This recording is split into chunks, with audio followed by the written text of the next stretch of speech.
From Gocknauer Stadium, just north of Reading, Pennsylvania, it is the 6A state playoffs between the Muhlenberg Mules, Muhlenberg Mules, and the Haverford Fords here on Delco Baseball Now. David Chabansky, alongside Brendan Ricciardi with you, buddy, to join us here on this Monday evening.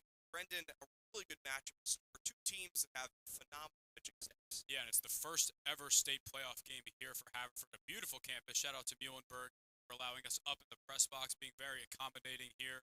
And this is exciting. This is a Haverford team that over the last 2 years has really just rose. They went from 6-10 to 10-6 to 15-1 to 16-0 in the Central League, and today they get to really try and prove themselves on the big stage.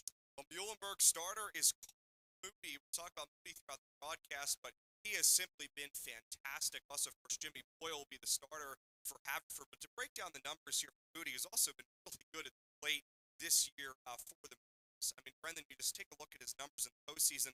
20 innings pitched in the postseason, only 3 earned runs allowed. That comes out to a 1.35 run average, 23 strikeouts in those 20 innings, just 4 innings.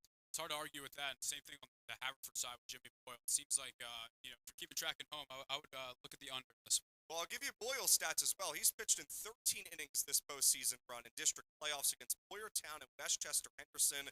The Thomas Jefferson commit in those 13 innings has only allowed 2 earned runs with a 1.38 run average. So both pitchers coming into this contest with really good numbers, especially in the district playoffs. Haverford, of course, the 1 seed in the District 1 6A bracket. They did not win the District 1 6A playoffs. Pennsbury did, but they were able to earn a spot after Haverford's win against Westchester Henderson in the playback game. For Muhlenberg, they are the district champions as they took down Chambersburg 10-0 a few days ago, and that was a big shock for Muhlenberg. It was a contest for them. The offense came out fire.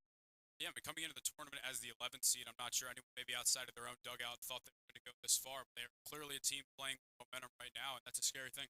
46 years ago, it was Muhlenberg's first district title against Chambersburg. They do it again just a few days ago. So Muhlenberg versus Haverford coming up here on Delco Baseball Now. We'll take a break. When we come back, we'll get you the starting lineups and, of course, continue to break down the pitching matchup between Jimmy Boyle and Cole Moody after this here on Delco Baseball Now.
Second, number 12, Andrew Brown. It's not bad. And now for the Mules, leading off at first base, number 18, Cooper Burr. Batting second in left field, number 6, Morgan Frias. Hitting third in center field, number 2, Gavin Moody.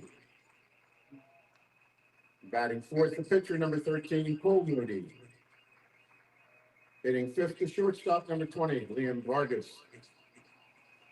Batting sixth is third base, number 10, Mike Canfield.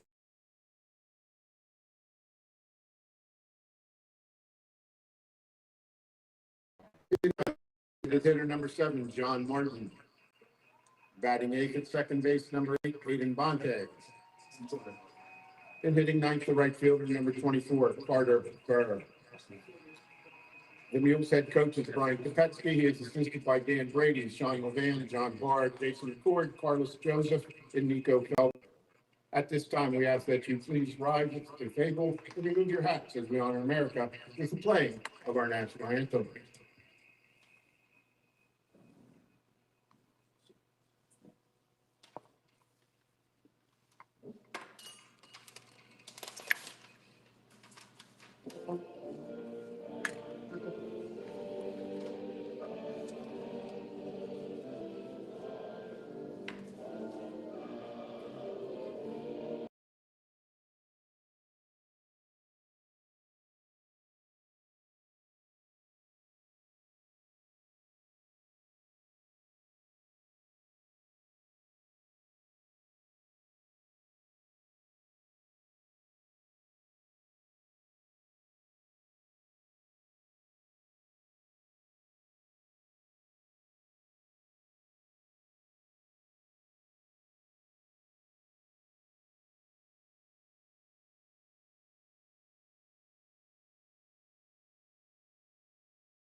Welcome back to Muhlenberg High School, getting ready for today's PIAA 6A state playoff game. David Chapansky, Brendan Ricciardi with you here from Gocknauer Stadium. Let's get you the starting lineup. First for the Haverford Forge, Jimmy Boyle will lead it off. That's not a typical spot for Boyle to be in the order for Coach Miller, but he'll lead off today. Shane Durkin will bat second. Rocco Kelleher will bat third. Sam Sturman is the cleanup hitter, followed by Owen Click, Gavin Anderson, Vinny Angelucci, Charlie Putze, and Bobby Manier. Again, the starting nine for the forwards: Boyle, Durkin, Kelleher, Sturman, Click, Anderson, Angelucci, Putze, and Manier. And they'll face the right-hander Cole Moody on the mound. The Northampton commit, 6'3" senior. Moody, as I said in the open, has been dominating this season, Brendan. An ERA of below 2. He's been really the workhorse throughout the district playoffs and eventually the championship for the Mules.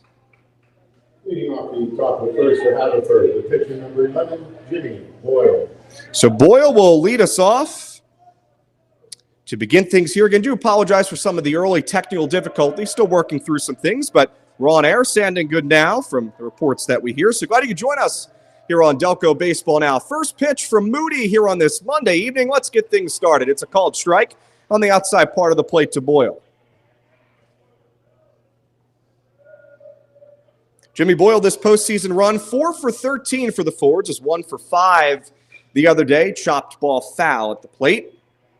In the loss for Haverford against Downingtown West, that was a game for seeding. If the Fords had won that game against Downingtown West, Haverford would have played Chambersburg about an hour and a half or so away. Instead, with the loss to Downingtown West, Haverford takes on Muhlenberg. No balls and 2 strikes the count to Jimmy Boyle. Righty-righty matchup. Moody through the windup, his 0-2. Whacked foul over the Haverford dugout. The Fords are in the away dugout here on the first base side. Muhlenberg in what we were talking about before we came on air, somewhat Savannah Banana uniforms on the third base side, but both teams in some really nice pinstripes. I like him outside the fact that it's Michigan colors. That's my only gripe. The 0-2 pitch just a little bit upstairs to Boyle, and that is something important to note, that the Muhlenberg logo is the Michigan logo. Or is the Michigan logo the Muhlenberg That's logo? a good point. That's some people Could are be. asking. 1 ball, 2 strikes the count. Nobody out here in the top half of the first inning. Here's Cole Moody's 1-2 pitch. Line foul down the first base side. Good amount of spectators on hand for both teams. Of course, Muhlenberg being the home team for this matchup, but Ford's also traveled pretty well. Making the trip up the turnpike here just north of Reading. Past First Energy Stadium, the home of the Reading Fightin' Phils, on our way up here to Muhlenberg High School. 1 ball, 2 strikes the count. Moody's pitch to Boyle upstairs on a fastball, and it's even at 2. Muhlenberg this season, 17-8 overall, 6-4 in conference play, but the Mules have simply been outstanding at home. They are 9-2 here at Gocknauer Stadium. Just incredible baseball here at their home field. The 2-2 pitch to Boyle lines this one right back up the middle into center field for a leadoff knock. What a great at-bat for Jimmy Boyle to begin this Monday affair. Yeah, I mean, for the last couple of years, he's really been known for what he's been able to do on the mound, but he's a very underrated hitter. I don't think he's planning on trying to two-way in college, but the bat has been very good the last 2 years. Boyle, of course, committing to Thomas Jefferson University a little while ago. Here's Shane Durkin, and Durkin is the all-time hits leader in Haverford High School history. Holds a program record, does Durkin, the catcher for Haverford. Durkin, who was originally an outfielder for Haverford, switched to be the backstop this season for the Fords. Durkin, 6 for 12 this postseason run. He'll take a strike. 0-1. Defensive alignment for the Mules, left to right in the outfield. It's Frias, Moody, and Carter Burr. Left to right in the infield, we have Carfield, Vargas, Bonte, and Cooper Burr. And Castillo does the catching for Cole Moody. Check on Boyle here, who does have some speed. Not the quickest of runners, but definitely can steal a bag here or there. Yeah, the Haverford lineup has really kind of changed throughout the year. Owen Click spent a lot of time at leadoff, but he's kind of moved down in the order because they want him driving in more runs. Just a little bit outside, 1 ball and a strike. But it's a good point, Brendan. I mean, as I mentioned in the open, very rarely do you see Jimmy Boyle in that leadoff spot. You saw Owen Click there about a week or so ago when we were doing the Westchester-Henderson game. 1 ball, 1 strike, nobody out here in the top half of the first inning. Muhlenberg starter, Moody delivers the pitch, barreled in the air out to right center field. Moody is heading back, it's over his head, and it will one-hop the fence. Boyle is around second, he's at third, he's getting the wave home. The cutoff throw will not be in time, the Fords are on the board. Shane Durkin with an RBI triple, back-to-back hits for Haverford. That's a deep outfield out here in the gaps in Muhlenberg as well. It's something to keep an eye on for both teams here, that those balls in the gap are really going to roll. Not a ton of wind today, but that ball just kept carrying over the head of Moody and eventually got out to really the deepest part of the ballpark, 390 to where that ball was hit by Shane Durkin. And another RBI opportunity for Haverford, already leading 1-0. The infield plays in for the Mules. Here's Rocco Kelleher. Kelleher with nobody out. First pitch here from Moody. Skied, foul, first base side over the head of the Haverford spectators.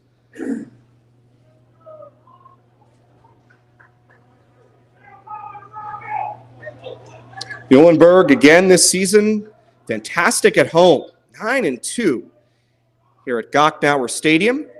Average about 5 runs per game, give up about 4 runs. No balls and a strike. Pitch from Moody, whacked foul. Good cut there by Kelleher. We'll keep you updated as well. Our other Delco team in states, Springfield, is playing at Southern Lehigh. Limeport Stadium looks like straight out of Field of Dreams. It does. If you have a chance to look it up, I definitely encourage those out there listening to do so. It's Pennsylvania's Field of Dreams, if you will. The 0-2 pitch from Moody. Just missed. I think Castillo wanted that to be called a strike. It's 1-2. Didn't miss by much. Well, we talked about how dominant Cole Moody has been this season, gave you the stats in the postseason. Well, he led Muhlenberg to the District 3 6A championship title. That was their first district title since 2008. Good year when the Phillies won the World Series.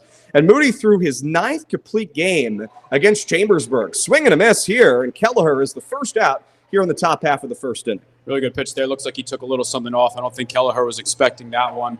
Shortstop, number 18. And Moody, with his first strikeout of the day, he has not been on the losing end of a game this season. He's 10-0 for the Mules. I mean, the stats, we talked about, of course, Jimmy Boyle, who is really one of the best pitchers in southeastern Pennsylvania, where Moody has really backed it up here just north of Reading. 10-0 this season. One out, pick off to third, and they have Durkin out. Durkin caught napping over there at third base. And Moody throws a strike to Carfield. 2 outs. It's really heads up there, kind of gets your dugout and the crowd back in. And I also think that it's underrated. A lot of guys over at third base, I wouldn't say aren't paying attention, but just aren't expecting that throw to come back over to third base there. And that just takes a lot of pressure off. You could see that they obviously view Jimmy Boyle very good, the way they're playing the infield in already. Pitch inside here. It's 1 ball, no strikes the count to Sam Sturman. But nice job there by the third baseman as well there, Canfield, Michael Canfield, the sophomore from Muhlenberg, to make sure that he stayed right there with Shane Durkin for the second out. So bases empty for Haverford. Fords lead at 1-0. 1-0 pitch from Moody. Big swing and a miss there. Sturman chased that ball over his head. 1 ball and 1 strike the count to the Haverford clean up hitter. Again, the inning started with a Jimmy Boyle line drive single to center field. Shane Durkin tripled to the right center field gap. Kelleher struck out swinging, and then Durkin was picked off at third. 1-1 pitch, another big swing and a miss. And Moody just rearing back and firing the fastball here in the upper part of the zone.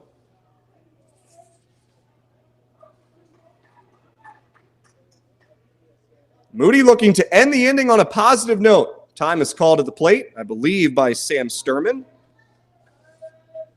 Sturman in the postseason, one of the best hitters for Haverford, 4 for 12.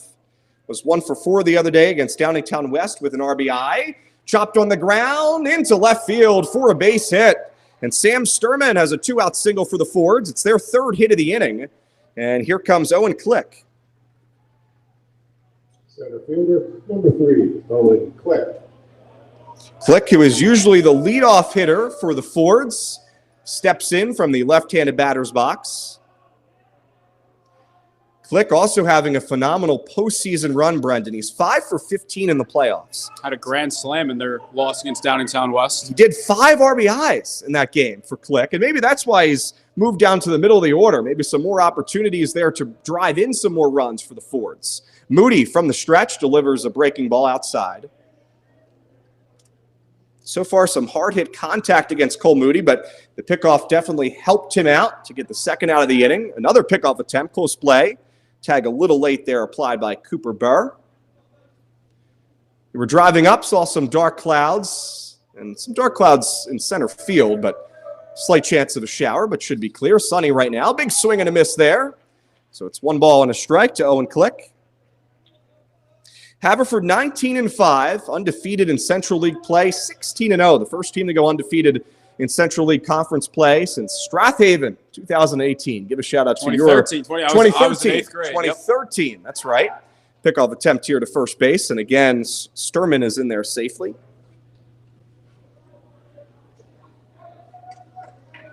Muhlenberg has outscored its opponents in the 4 district playoff games, 27-10, back-to-back shutouts for the Mules. The 1-1 pitch outside, it's 2-1. Moody just looks to be overthrowing a little bit right now, Brendan. Everything kind of up and elevated in the zone.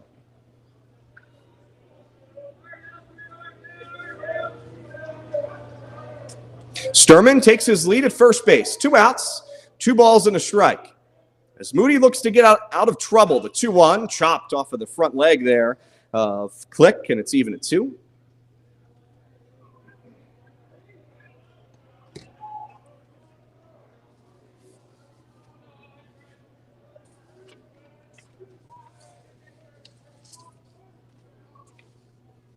Last outing for Moody against Chambersburg, 6 innings pitched. It was only a 6-inning game as the mercy rule was in effect. 10-0 in favor of Muhlenberg. Only allowed 3 hits, 0 earned runs, 1 walk, and 6 strikeouts. 2-2 in the dirt. Good eye there by Click, and it's full. Obviously, Haverford would like to score more than 1 run in this inning, but getting that pitch count up is a big part of trying to get a good pitcher like this out of the game. I don't have the exact number in front of me just yet. Well, Moody got through 6 innings against Chambersburg with only 67 pitches. Super efficient that day, 47 strikes. They struggled here in the first. The 3-2 pitch hit weakly on the ground over to first base. There's Cooper Burr, and he will tag out Owen Click for the 3rd and final out of the top of the first. But the Fords get on the board, courtesy of a Shane Durkin RBI triple to right center field. Through 1 inning, Haverford 1. Muhlenberg coming up here in the bottom of the first inning at Gocknauer Stadium. Back after this here on Delco Baseball Now.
Bottom half of the first inning here at Muhlenberg High School, just north of Reading, Pennsylvania. 1-0 lead for the Fords after an RBI triple from Shane Durkin, the Fords catcher. And Muhlenberg will get its first opportunity to take its swings against Jimmy Boyle, the ace for the Fords. We'll get you the lineup for the Mules in just a little bit. Here's Cooper Burr to lead it off. We'll take the first pitch low and inside. From Boyle, here's the lineup from Muhlenberg. Cooper Burr will lead it off. The first baseman, Marvin Frias, the left fielder, bats second. Gavin Moody, the center fielder, will hit third for the Mules. Cole Moody is the cleanup hitter. Liam Vargas, Mike Canfield will bat sixth. John Martin, Aiden Bonte, and Carter Burr will round out the order for Muhlenberg. 2 balls and no strikes the count. Jimmy Boyle on the mound for the Fords. Haverford 19-5 overall this season. 2-0 pitch to the Muhlenberg leadoff hitter is in there for a called strike on the inside part of the plate. 2-1.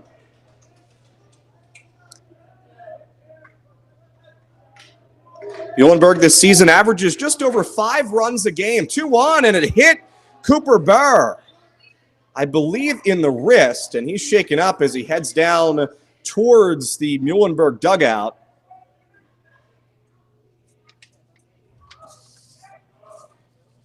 So a leadoff base runner for the Mules, but more importantly, hopefully Cooper Burr is okay, as that pitch really rode inside quickly, and I believe, again, it hit off the wrist of Burr.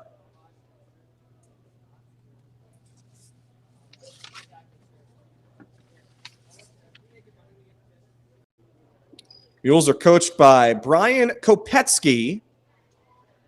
Checked on Cooper Burr. Burr appears to be okay. He'll run in a pretty high-paced jog down to first base. So a leadoff base runner for the Mules as they look to tie it up.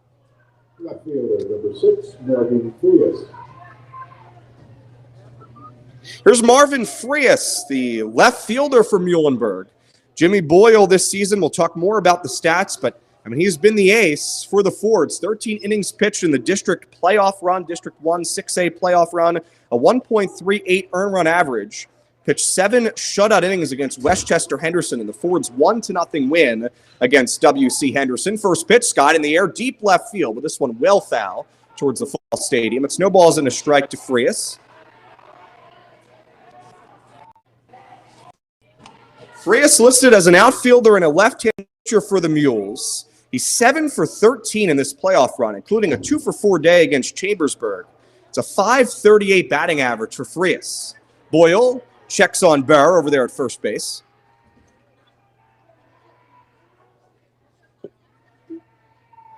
No balls and 1 strike to Marvin Frias, who looks to ignite the offense for the home Mules. 1-0 lead for the Fords. Still early in this one here at Gocknauer Stadium. 0-1 line down the third base side, but foul in front of the home dugout. It's quickly 0-2, so Boyle works ahead of Marvin Frias.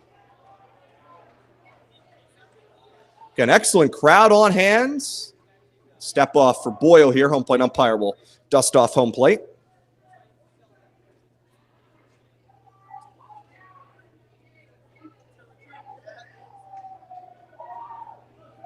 Boyle's other district game that he pitched in besides the Westchester Henderson victory was against Boyertown in the beginning of the District 1 6A playoff run. Boyle pitched 6 innings that day, only allowed 2 earned runs through 95 pitches with 10 strikeouts. Looking for his first strikeout, the 0-2 foul to the plate. Good cut there by Frias to stay alive. You know, we don't usually get to see Boyle pitch from kind of behind the plate. Sure. We're usually down the side, just to see the lateral movement that the slider has just from this angle. It's very difficult, especially for righty hitters, when it looks like it's going to catch that front hip and then dips in. It sure is a wipeout slider for Boyle, and that's why he induces so much swing and miss. And talked about the strikeout numbers earlier, 21 strikeouts in 13 innings in the playoffs. Boyle throw to check on Burr, who's in there safely again. Don't know who exactly would be the first in relief for the Fords today. If we get to that point, maybe Lucas Rothstein. Also, Kelleher, who's had a really nice run in the playoffs so far in terms of pitching on the mound. 3 shutout innings for Kelleher. Here is the 0-2 pitch from Boyle inside, and it gets past the catcher, Durkin. There goes Burr down to second base, and it's a nobody out runner in scoring position opportunity for the home Mules. And I know, pass ball there. I know Rothstein is typically a starter. I would be surprised if it wasn't him in relief, but we got a long ways to go to get there. We sure do. Bottom of the first, no one out for the Mules, and they threaten with a runner on second base. The left fielder, Frias, is at the plate. It's in a little bit of a hole, 1-2, but working a good at bat here against Boyle.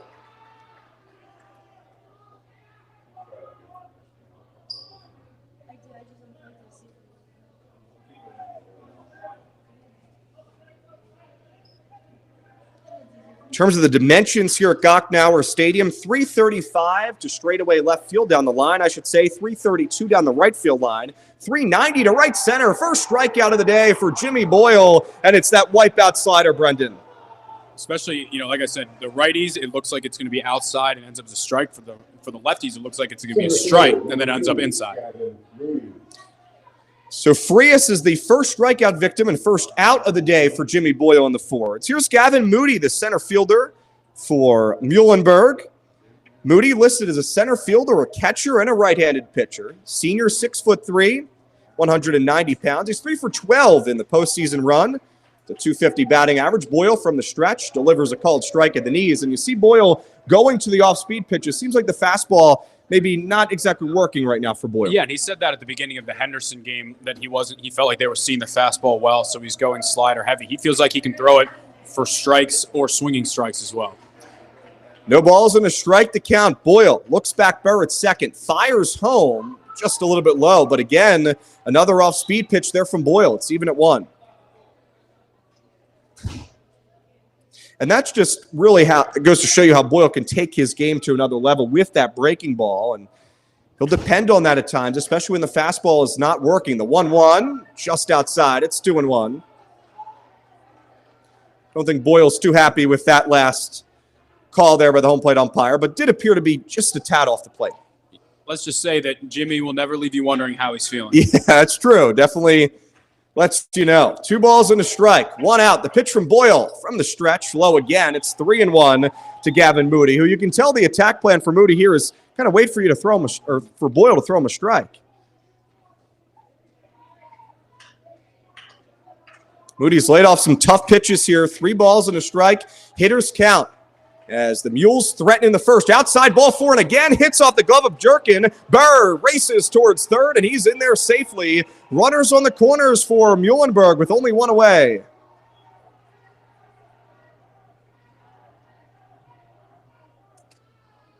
Well, the hit by pitch to lead off the inning for Burr and the walk for Moody. Some uncharacteristic command troubles for Boyle here in the first. So that'll bring up Cole Moody, who's really been the MVP of this Muhlenberg team. And, of course, he's a starting pitcher on the mound. Went through his numbers in the top half of the first inning. But, Brendan, he can also swing it at the plate for the Mules.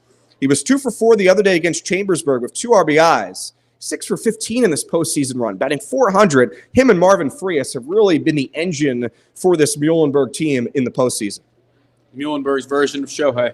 Yeah, for sure. I mean, Moody has done it both on the mound and at the plate. A mound visit here early for Jimmy Boyle. And really, Brendan, I mean, we talked about it. I think it was very well discussed, not only in the media, but among both fan bases. Thought this was going to be, pitcher's duel. Maybe 1-0 might be the final score, but both pitchers have struggled. It's early, but in the first inning, of course, Moody threw a lot of pitches. We'll get you his pitch count in a moment, but I mean, Boyle has also had some trouble just commanding the strike zone here in the first inning. Yeah, I think sometimes in a game like this, you kind of get amped up a little bit. Like you mentioned with Moody missing a little high, you start to overthrow things a little bit, and usually, these guys it takes an inning or two to kind of solve their their command and just settle in. Still early here at Gocknauer Stadium. Ford's trying to hang on to this 1-0 lead. Muhlenberg with its best opportunity offensively today for the cleanup hitter Cole Moody. Starting pitcher versus starting pitcher. Inside, 1-0. He's missing, but he's not missing by much. Moody recorded a hit in 3 of the 4 district playoff games for Muhlenberg this season. Actually, I should say all 4 games he recorded at least a hit outside. It's 2-0. In 2 of those 4 games, he had a multi-hit game. That was in the first game against Mannheim. He was 2 for 4 at the plate. He was also 2 for 4 against Chambersburg. Now the Muhlenberg crowd trying to get in the head of Boyle. The 2-0 pitch. There's a strike. Again, goes back to the breaking ball. It's 2-1. David Shapansky, Brennan Ricciardi with you here on Delco Baseball Now. Glad you could join us. State 6A state playoff game.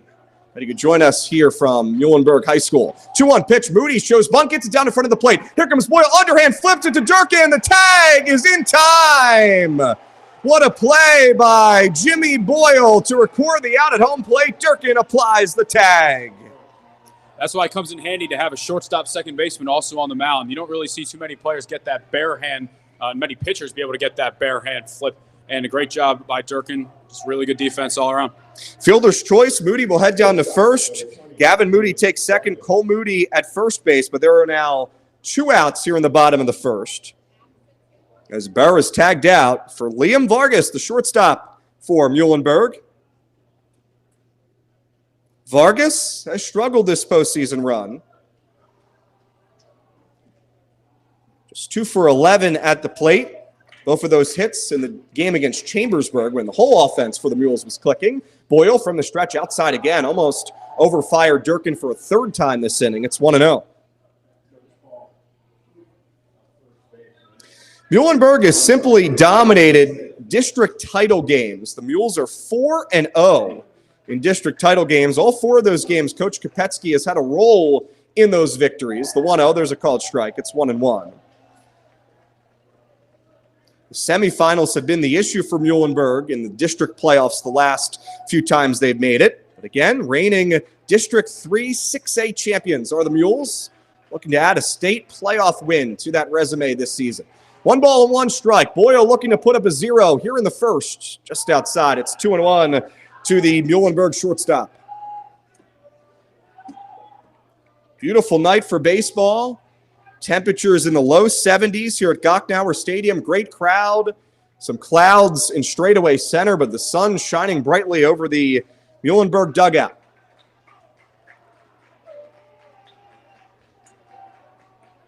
Boyles, 2-1 pitch. Just a little bit inside, potentially low. It's 3-1. Pretty good turnout by the Haverford crowd.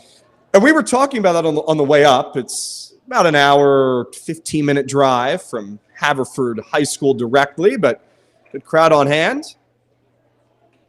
7 o'clock start helps. It sure does. Gives time for people to get out of work. Close pickoff attempt at second, but Moody is in there safely. Gavin Moody. So both pitchers have really tried to work the pickoff game, if you will, here in the first inning. Again, Cooper Burr started the inning with a hit by pitch. Frias struck out swinging. Moody walked. Gavin Moody did. Cole Moody grounded into the fielder's choice. I should say bunted into the fielder's choice. 3 balls, 2 strikes the count. Boyle has had to dig deep here in the bottom of the first. His team still leading 1-0. Liam Vargas waiting on the full count pitch. Here it comes. Runners go just a little bit low, perhaps outside. Ball 4. It's the third Walker hit by pitch surrendered by Boyle in the inning, and the bases are full of Mules here in the bottom of the first. Third baseman, number 10, Mike Canfield. Brendan, I just don't think we've seen Jimmy Boyle struggle with his command this much as we've seen it so far tonight. No, and he's really not missing by much. He's not really overthrowing. He's so precise at trying to hit these corners, which just made him so good, and he's just not getting those corners. Michael Canfield with a big chance. First pitch swinging, and it gets past Andrew Brown into right field. Moody scores. Here comes Cole Moody. He's right behind him, and it's a 2-run single. Tough hop there for Andrew Brown, and the Mules are in the driver's seat. It's 2-1.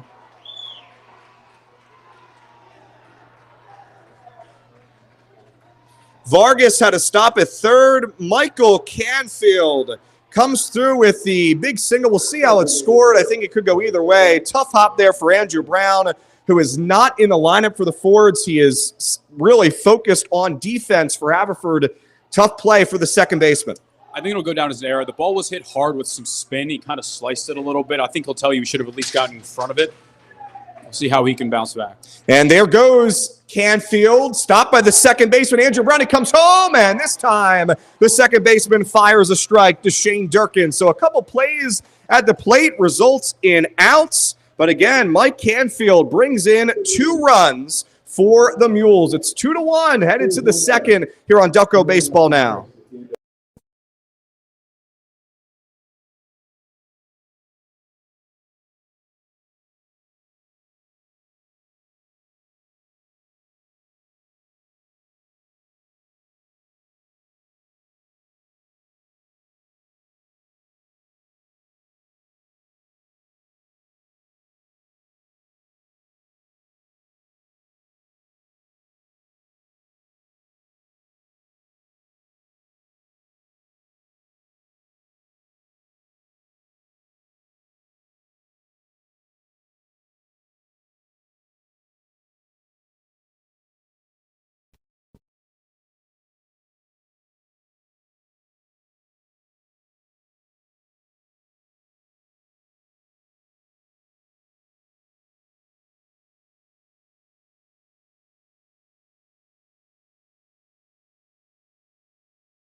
Top of the second inning. Welcome back to Muhlenberg High School. Haverford trailing Muhlenberg 2-1.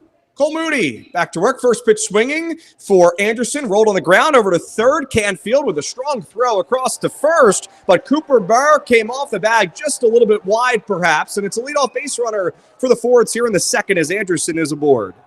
From our perspective, I thought he held the base, but I can't really see because that black pole's kind of in my way. But it was, he did his best to hold the base on. Impressive. So a leadoff base runner, and that really could be the second error of this game for both teams. Andrew Brown with a tough play, which allowed 2 runs to score for Muhlenberg in the bottom half of the first. Moody checks on Anderson.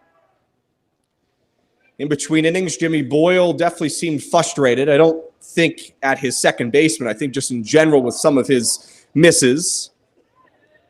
2-1 lead for the Mules. Nobody out. Haverford shows bunt. Angelucci gets it down. Moody's only play is to first, so will work as a sacrifice as Anderson will take the extra 90 feet, head down to scoring position. One away. It would have been a bit ambitious to try and go to short on that play, especially in a game this tight. You don't want to throw it away or risk having first and second no outs. I think a shortstop wanted him to throw it, but it would have been a bit tight. What do you think of that decision this early in the game to bunt, give away an out potentially? I think if you trust the bottom of your order to hit with runners in scoring position, I mean, I came from a high school where our coach bunted no matter what the situation was, so I'm used to it. Little small ball for Coach Miller and the Fords. Moody's first pitch drops in there for a strike to Charlie Putze, the first baseman for Haverford. I think, if anything, the thing that's just a bit more surprising is that's not typically how they played throughout the whole season. Absolutely. I agree with that.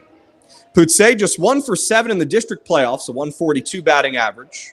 Runner in scoring position. Moody checks back on the runner, and he's got Anderson leading, and it's another pickoff attempt and a strike thrown from Moody to Vargas. 2 outs. Back-to-back innings with a runner picked off of a base from the Fords. And the first time, I think it was more so Durkin kind of sleeping at third. This time, it was just a fantastic pickoff move from Cole Moody. So 2 outs. Moody back to the windup. 0-1, big swing and a miss on what looked to be a changeup. And it's 0-2 to Putze, the 8-hole hitter for the Fords. And usually when you talk about a pitcher with an elite pickoff mood, you're usually thinking a lefty. Absolutely. To get him at first, but to go get runners at third and second. The 0-2 pitch from Moody. Chopped foul on the ground hard, third base side towards the Muhlenberg bullpen. Both bullpens are in play here at Muhlenberg High School. A lot of foul territory, especially down the first base side, just beyond the Haverford spectators from our vantage point here in the press box. Really a gorgeous field and just It complex. is. They got a ton of fields around here. No balls, 2 strikes, base is empty. Moody's 0-2 breaking ball, just a little bit upstairs above the letters, though, to Putze. It's 1-2. Multiple concession stands over here at the Berg. And I heard they have good hot dogs downstairs. Intern Tyler, I think, had one. Yeah? Good. All right, the 1-2 is hit in the air, and it's going to bloop in front of the left fielder, Frias, and it gets behind Frias and will head all the way to the fence. Putze will stop at second, and the defense has really struggled for both teams early on. 2-out runner in scoring position for the Fords. I think we'll score that a single and an E7. That was a tough play, though. Tough hop there for Frias. It was because it looked like he had that one. We're going to give it a double official scores table here because it took a very weird hop. He took a good route to it. It kind of just bounced over his head. That's the 4th hit of the day for the Fords. Definitely a hit no matter what. So here's Bobby Manier, the 9-hole hitter. Big opportunity at the plate for the Fords left fielder, trying to tie this game at 2. Moody again checking on the runner at second, and this time Putze wants nothing to do with that pickoff move. Immediately sprinted back. Manier, the left fielder for Haverford this season in the district playoffs, he was 2 for 8, 250 batting average. There's a strike apparently on the outside corner, and Coach Miller in the Fords dugout fired up after that strike call. And now Miller is heading down towards the home plate umpire, and that pitch did appear to be in the left-handed batter's box. I think it's just some frustration. Some of the 50-50 ones did not go their way in the first. No balls, 1 strike the count. Moody looks back Putze at second. Comes set from the stretch. Pitch to Manier outside. Good stop there behind the plate by Castillo. And it's even at 1.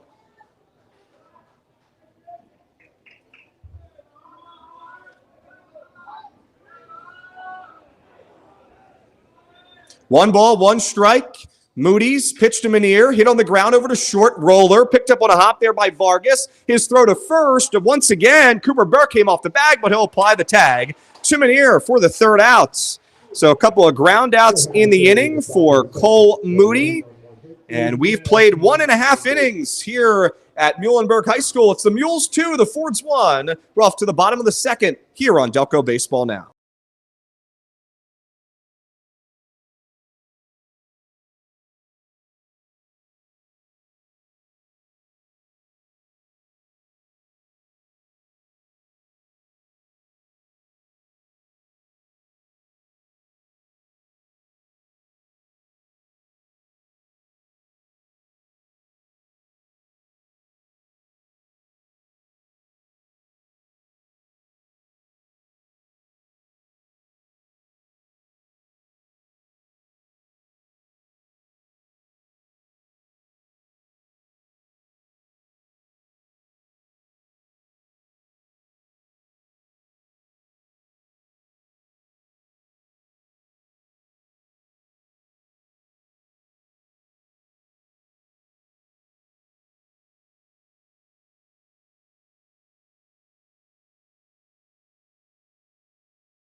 Bottom of the second we go here just north of Reading at Muhlenberg High School. 2-1 lead for the Mules against the Fords here in the 6A state playoffs. Boyle delivers a called strike to John Martin, the DH for the Mules, to begin the bottom of the second. David Shapansky, Brennan Ricciardi with you here atop the press box at Muhlenberg High School. Glad you could join us. 0-1 pitch from Boyle. Big swing and a miss there. Awkward cut from Martin. You know, from this angle, you almost want to call it a sweeper, not a slider. With how much horizontal, it's not quite as much like a north-south. the Durantula Yeah, it's sweeper. It's a lot of east-west, not as much north-south. The 0-2 pitch with the bases empty. Swing and a miss. It's the slider, but as Brendan said, maybe developing into a sweeper. It's the second strikeout of the day for Boyle. 1 out in the second. You saw Boyle's frustration there. Maybe you could see it in the camera, maybe not. I think the dugout just a little bit cut off, but he was frustrated coming off of the mound in the first after allowing 2 runs, and he comes out firing 3 strikes. Good morning, good afternoon, good night to Martin, and he delivers another strike here to Aiden Bonte. The bottom of the order for Muhlenberg has struggled in the district playoffs recently. John Martin, who just struck out, was 1 for 11 in the district playoffs. Aiden Bonte, 2 for 12, a 166 batting average. Again, Muhlenberg as an offense averages about 5 runs per game. The Mules have scored 127 runs this season in 25 contests. It looks like that first pitch, I believe the ump made a movement, but I don't think the ump's thrilled with Jimmy's emotion. Apparently that first pitch was called a ball. He made a kind of a twitch, but he made a bit of a twitch, but it appears it's 2-0. So 2 balls and no strikes to count. I mean, it for sure looked like a strike call, and there's a strike. It's 2-1 right down Broadway. So 2 balls and a strike with 1 out to the 8-hole hitter, Aiden Bonte, the second baseman for Muhlenberg. With so much happening in the first, we didn't get you the defensive alignment for the Fords. We'll get you that in a moment. There's a strike. It's 2-2. Left to right in the outfield, Manier, Click, and Anderson. Rocco Kelleher at third. Sam Sturman at short. Andrew Brown at second. Putze at first. Durkin does the catching for Boyle. 2-2 pitch from the Haverford. Right-hander called. Strike 3. Third strikeout of the game for Boyle. His second in a row as he starts the second with back-to-back Ks. Right fielder number 24, Carter Burr. And these 2 schools, I mean, I don't have the full history. Hard to do so in high school baseball. But I'm going to imagine they have not met before. But you wouldn't know it with the energy that both dugouts are coming with here in the state playoffs. With so much on the line, of course, win or go home. Foul ball at the plate here from Carter Burr. I mean, it would either be a strange non-conference game or a Florida trip. That's a good point. That's really the only way I could think Myrtle of. Beach, potentially. Yeah. No balls and 1 strike the count. 2 outs, bases empty. Boyle would love to get out of this inning without facing the top of the order in Cooper Burr for the Mules. The 0-1 pitch from Boyle. Big swing and a miss again. Back to the off-speed pitch. It's 0-2. You know, a lot of people when they watch a lot of pitchers say sometimes you need 3 elite pitches to be successful. With the way the slider has been working today, maybe once he gets to college that's the case, but tonight. That one, little delayed call, but a called strike 3, and Boyle puts his hands up like thank you. 3 strikeouts in the inning for Jimmy Boyle. Back-to-back strikeout looking for Boyle. 4 Ks for the Haverford right-hander. We've played 2 full innings here at Gocknauer Stadium. It's a 2-1 lead.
Top of the third inning here at Muhlenberg High School. 2-1 lead for the Mules here in the 6A state playoffs. Glad you could join us here on Delco Baseball Now. Top of the order, Jimmy Boyle will lead it off against Cole Moody. He'll take a strike at the knees.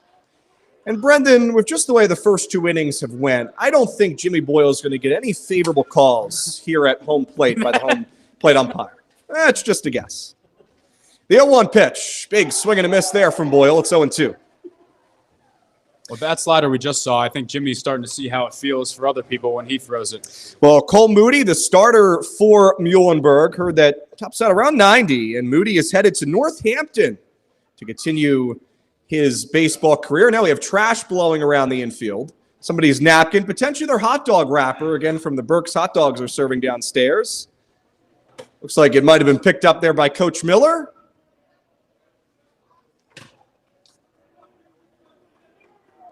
No balls and 2 strikes the count. Moody gets the signs from Castillo. His pitch to Boyle upstairs on a fastball. It's 1-2.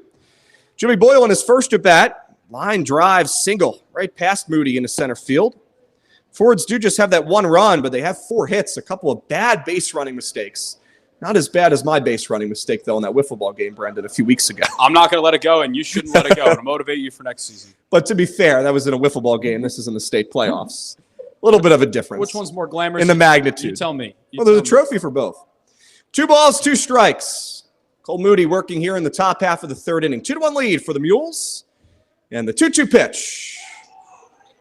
Called. Strike 3 on the outside part of the plate. Second strikeout of the day for Cole Moody, and Boyle is retired. I'll tell you what, Boyle, I don't think he's frustrated. I don't think that he believes that was a ball. I think he just hopes that he gets that same call on the mounds. And again, I don't think the Fords dugout and their spectators were all that happy with that call. It was close, 50-50 really. Here's Shane Durkin. He tripled as the lone RBI of the day for the Fords. Again, Durkin now 7 for 13 in the playoffs, including the district numbers. Swings to the first pitch. Good cut there. Fouls it off. Now, we don't have Haverford's stats to know where he ranks in the Offensive Player of the Year. I'd imagine he's a shoo-in for at least first-team All-Delco at the catcher position. But with the way his offensive numbers are, he has a real push for Offensive Player of the Year. The 0-1 pitch from Moody. There's a strike. Comes back across. It's 0-2. But mentioned it earlier in the very beginning of today's contest. But Durkin, the Haverford High School record holder for hits in his high school career.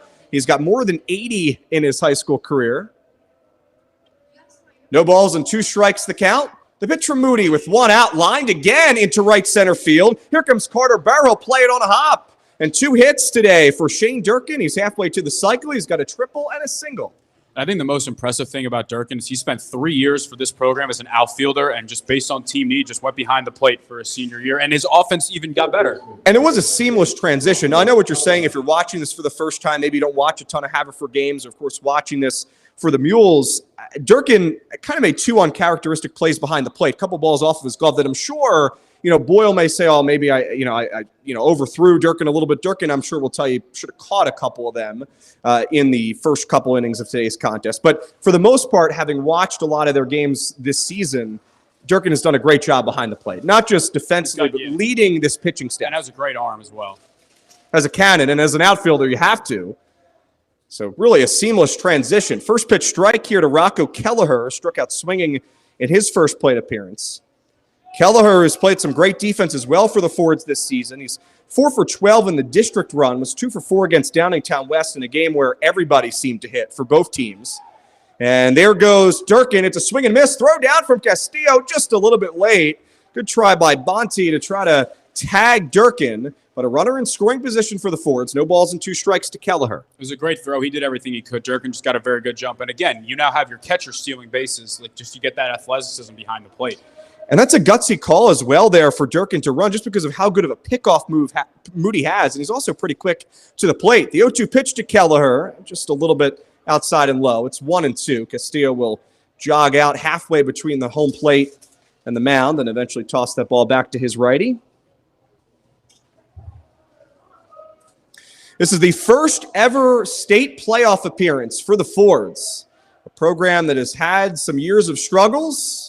For the last few years have been very successful, led by Boyle, fouled back.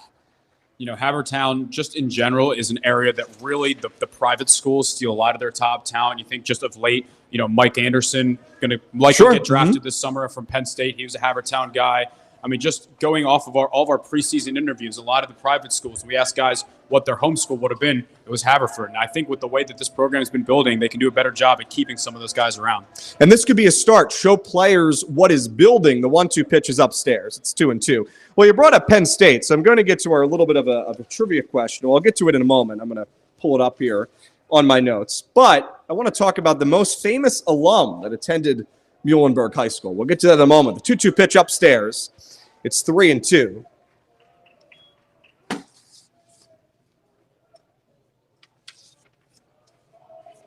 So Penn State alum that attended Muhlenberg High School. It is a Penn State alum that attended Muhlenberg High School. We'll give you some time. Athlete? A football player, yes. Okay. 3 balls and 2 strikes the count. Pitch from Moody, fouled back. Apparently not fouled back. It's a swing and miss. Castillo throws down to first. He'll get the out for the second. And Durkin will take third base. I thought that ball was fouled, but the home plate umpire says it's a strikeout. That's the third of the day for Moody. I don't think Kelleher realized that He did not. So any guesses on the alum? Can you give me a From decade that Muhlenberg. they played there? Well, at Penn State, Yes. the 1990s. I would say, were they? So they were probably on the team that would have won the national championship if they didn't just give it to Nebraska. He was part of the undefeated season in I 1994. mean, I'll guess Kerry Collins. Kerry Collins. How about that? He's not from here. not Did from the here. internet lie to you? I must have gotten bad information. Wilson High School. Someone lied to you, Dave. Well, then I was lied to, so I apologize. Thank that you still for counts the fact checkers here in the booth. That still counts as me getting it right, though. You did get it right. I got your answer yes, right. you did. I got your answer right. So All right. Well, thankfully I don't make trivia, and the internet and 2 websites had that marked out. Really? 2. So Moody back to work here in the top half of the third inning. The Fords threatening with a runner on third base. Pitch here for Moody inside. It's 1-0 to Sam Sturman, the shortstop for the Fords. So my apologies out there, everybody.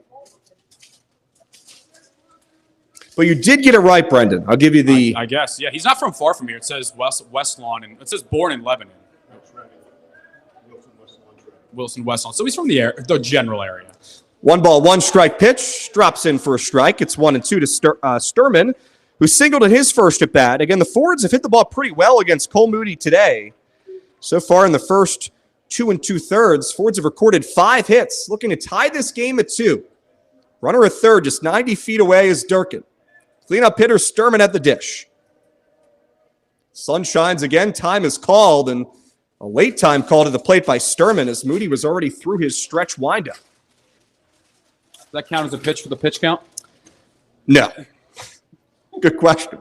Sam Sturman, 4 for 12 in the postseason for Haverford, 333 batting average, popped up, chased a pitch high. The third baseman is over to give it a look. Again, from Muhlenberg, it's Canfield out of play. An interesting piece of trivia that is correct here. So Sam Sturman, when he committed to play his college baseball at Lackawanna, he was originally committing to play JUCO, but that will now be a Division II program heading to the PSAC. So now, if you so chooses, you can stay a good there conference, the PSAC. Yep, with Westchester in the World Series right now. They are 1-2, fouled back again. They have the Westchester Golden Rams won again yesterday against UT Tyler. They'll play on Wednesday. Tyler, our intern here on Delco Baseball Now, he's Westchester alum. Are headed to the semifinals. 1 win away from a championship berth for the Golden Rams. 1 ball, 2 strike pitch from Moody. Hit on the ground pretty hard out to second base. Bonte to his right. His throw will retire Sam Sturman. We played 2.5 innings here at Muhlenberg High School. Moody gets out of trouble, leaves the runner stranded at third base. Muhlenberg 2, Haverford 1. Stay tuned, Delaware County, right back after this.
Leading off the bottom of the third for the Mules. First baseman number 18. Bottom of the third inning, 2-1 lead for Muhlenberg. Again, glad you could join us. David Shapansky, Brendan Ricciardi with you here on Delco Baseball Now. Hope you're enjoying this game on our YouTube channel. Bottom half of the third inning. Back to the top of the lineup for Cooper Burr. First pitch is way outside to the backstop. Had a chance to walk around the field here at Gocknauer Stadium before today's game. Got here really early thanks to some quick driving from Brendan. And not a ton of room behind the plate at the backstop. Again, a lot of foul territory here, but seems to be a pretty generous backstop for catchers. Haven't really seen it play out a ton today. 1-0 is outside. It's 2-0. I'd like to mention that I don't think anyone in my car has ever merged onto a highway before, because you actually get faster when you go on the highway coming from the ramp. That's true. That is true. That did happen. 2 balls and no strikes the count. Boyle comes home, chopped on the ground over to third. Kelleher was playing in, and easy money. 1 away here in the third. Here's Marvin Frias. Frias struck out swinging in his first at bat. He's the left fielder for the Mules.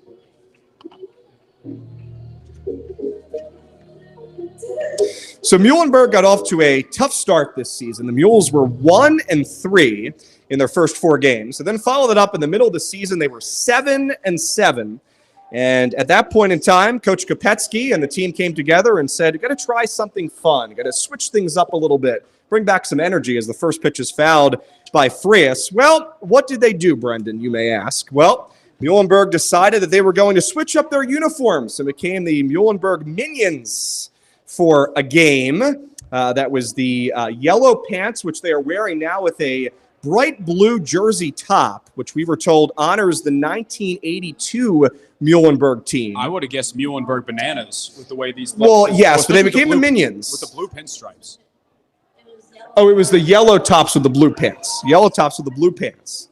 But again, so they became the Minions for a game. That makes sense with the blue pants. But I believe I also saw pictures vice versa as well. 2-1 is a strike.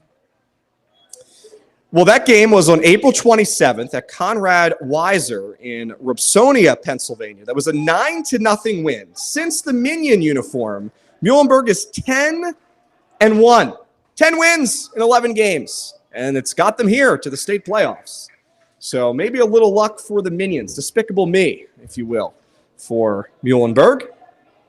Full count. Jimmy Boyle working with 1 out. Bases empty. Skied in the air out to right field. Pretty shallow. Anderson is a beat on it. Heading towards foul territory. He slides and makes the diving catch for the second out.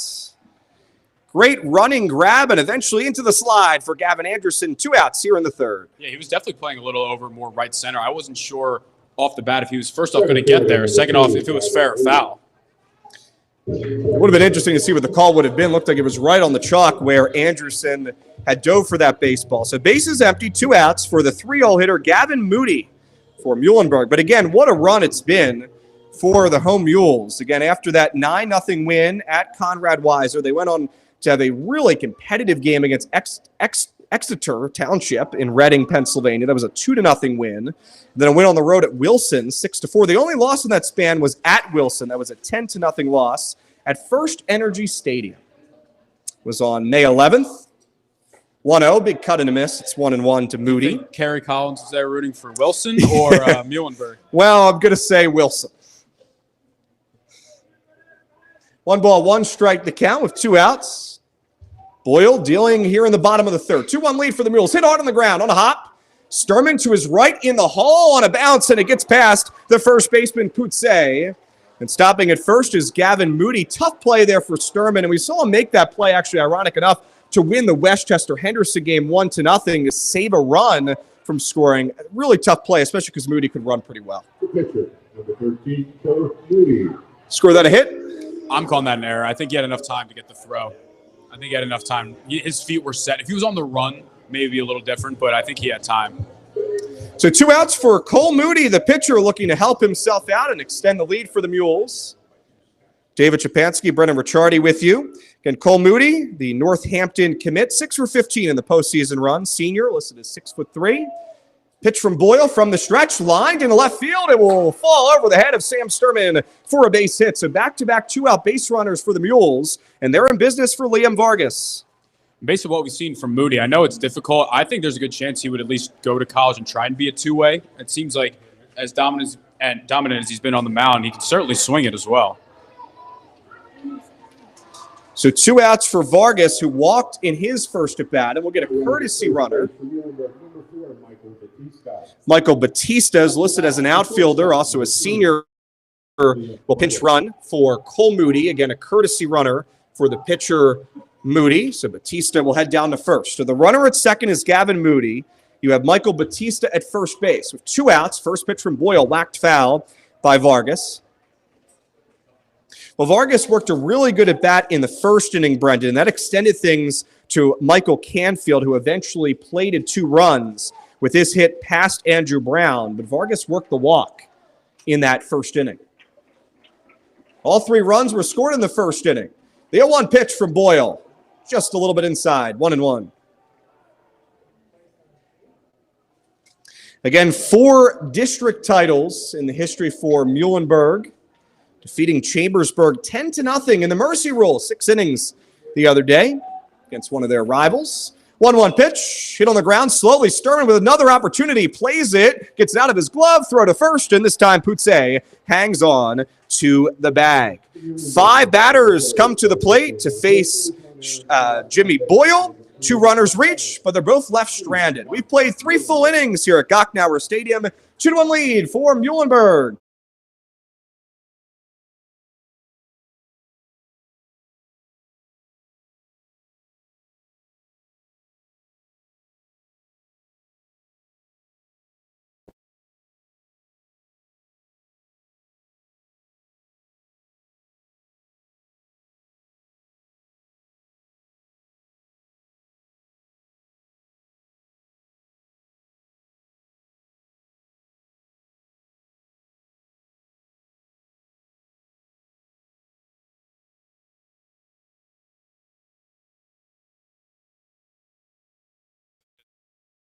Check.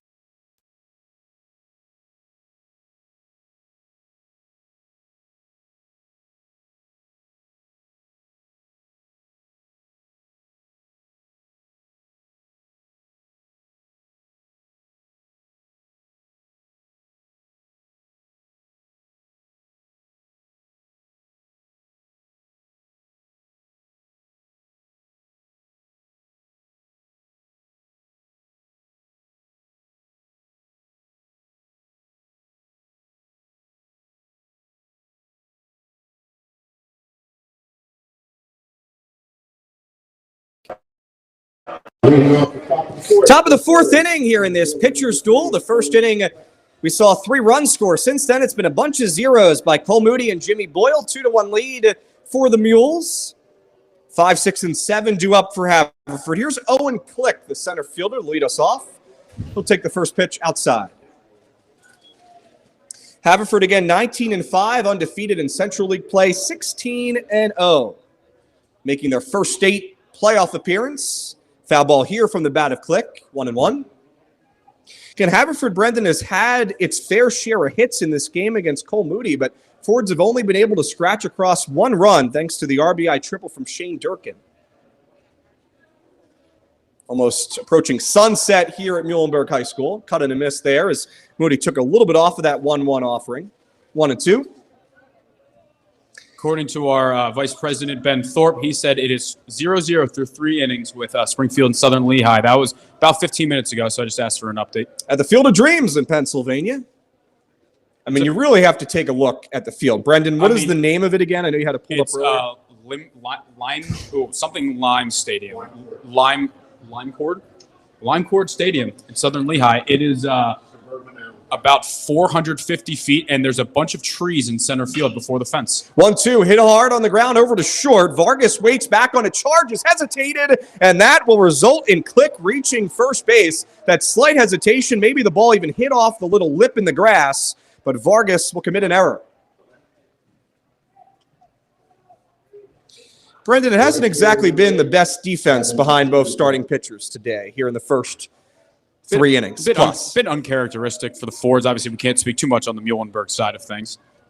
So leadoff base runner for Haverford is Gavin Andrewson, the right fielder. He reached also via an error in the first inning. Moody checks back on Click, who does have very good speed over there at first base. Andrewson in the district run really struggled at the plate for Haverford. He was 1 for 11. That's an 0.90 batting average. Shows bunt, gets it down. It's a good one. First base line. Castillo is out from behind home plate. He'll fire a strike down to Cooper Burr to get the out. But another sacrifice bunt for the Fords. It's their second of the day and a runner in scoring position. And Castillo behind the plate has done a really good job with these, whether it be the drop third strikes, the He sure bunts, or has. whatever, at just trying to find that lane. You know, as the first baseman, you're kind of typically taught to try and go inside. So, because you never want to have your catcher throwing from foul territory, you're in fair territory. So you want to always make sure you're on the same side of things there. And it's not an easy throw to make. Vinny Angelucci steps in. And just outside, it's 1-0. Again, the home plate umpire made that slight hesitation. Looked like he was about to put up his right hand and decided just a little bit outside.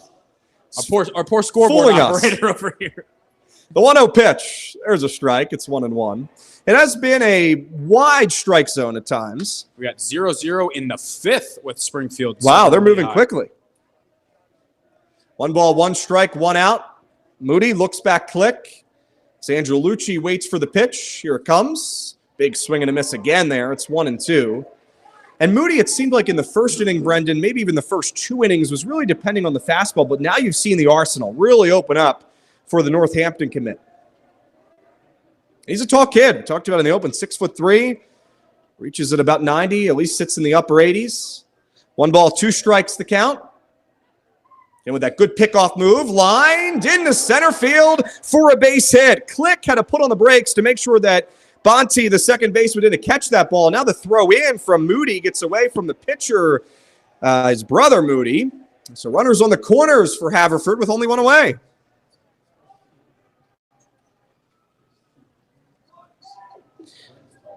Sixth hit of the day for Haverford with only 1 away in the 4th. Charlie Poutsey steps in now for Haverford. And this is a big moment for Poutsey. Again, talked about it earlier. The bottom of the lineup really for both of these teams in the district playoffs struggled. Poutsey was 1 for 7 in the district playoffs. He had a hit, a double in his first at-bat. So he's 2 for 8 in the playoffs, Brendan. He saw the ball well from Moody in his first at-bat. Let's see what he does here. But it seems like a turning point in this game. Well, I wonder if there's a chance, you got first and third here. If we see a squeeze bunt like Muhlenberg attempted to do, especially for a guy who maybe hasn't been seeing the ball quite as well. Does Coach Miller put on the element of surprise? Moody with a lob toss over there to first base. Very interesting to see what Haverford does in this situation. Do they decide to put Angelucci in motion, try to steal second? Again, know that Poutsey can lay down a bunt. Moody thinking the same thing and checks on Angelucci. And again, this is a Haverford team that has not bunted a ton in the regular season, but a team that is doing everything they can to try to scratch across a run. First pitch swinging here from Poutsey. Fouls it back to the cage.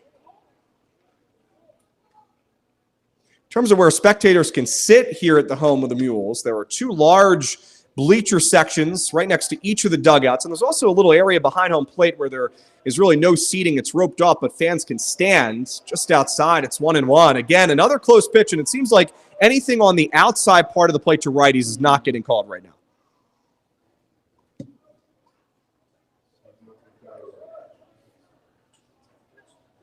One ball, 1 strike. Cole Moody in a jam here in the top half of the 4th inning. Haverford trailing by a run.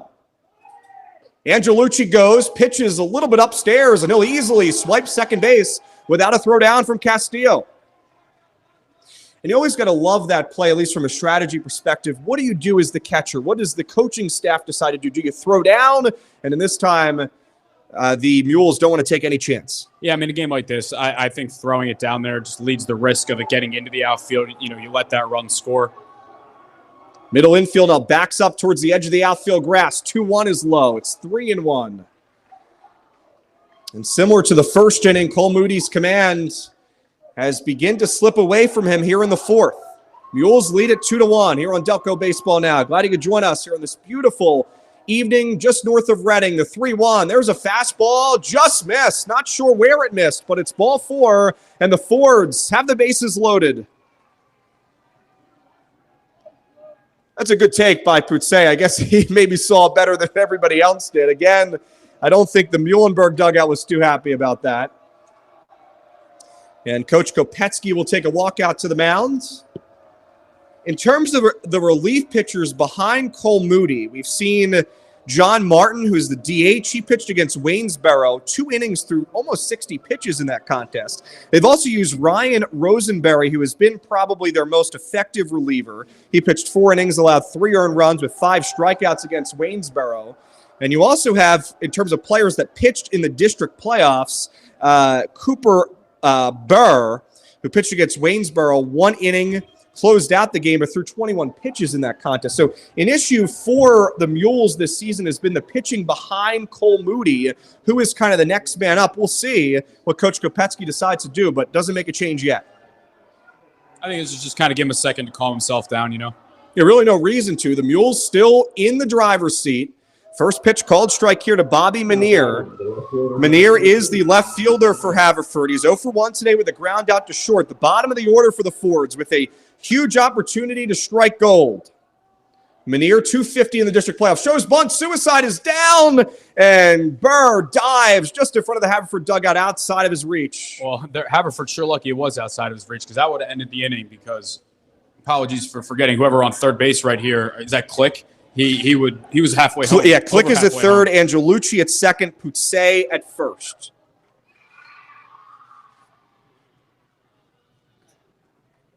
What do they do now here, Brendan? Swing away. No balls, 2 strikes the count, 1 out. The pitch outside. It's 1-2. Good eye there from Manier. With only 1 out again, the Fords threatening, bases loaded, good speed all around 2 for Haverford, especially with Click at third, Angelucci at second. Runners take their leads. The pitch from Moody, swing and a miss. He struck him out. Cole Moody gets a strikeout, was able to jam Manier for the second out. 4th strikeout of the day for Moody, and he can see his way out of trouble. Here's Boyle.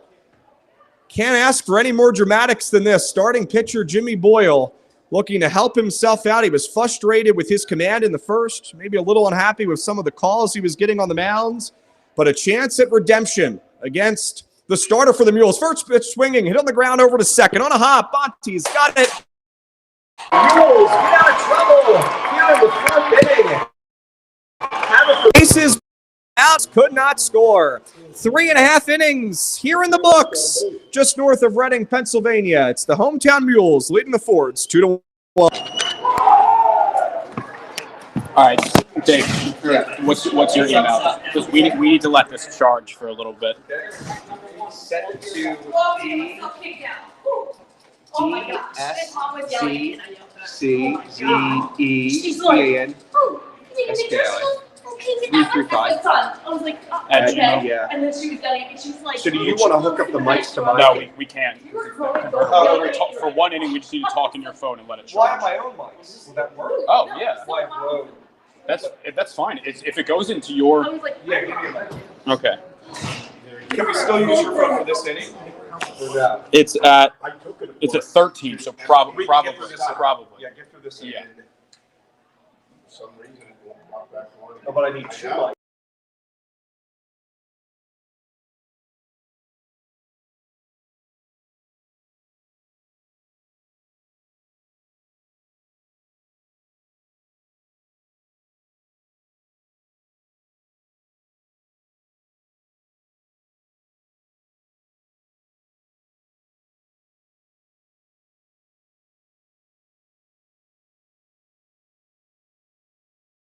Fourth from Muhlenberg.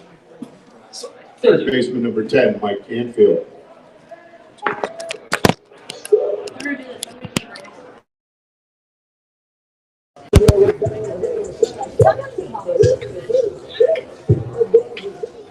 Welcome back to our Delco Baseball Now coverage of the state playoffs. 6A round, 2-1 lead for the Mules here at Gocknauer Stadium. 6, 7, 8 due up for Muhlenberg here against Boyle. Swing and a miss here from Michael Canfield. Canfield, the third baseman for the Mules, brought home both runs, and it's still, Brendan, I think we're both in between. Was it a single? Was it an error? We don't have the official scoring behind it. Close. It was a tough hop there for Andrew Brown. Got past him at second base. But regardless, that's how the 2 runs today scored for the Mules. Again, all 3 runs scored between both of these teams in this game came in the first inning. Both pitchers have really settled into a rhythm here as the sun begins to set. The 0-2 swing and a miss. It's another strikeout for Jimmy Boyle, courtesy of the slider. Strikeout number 5.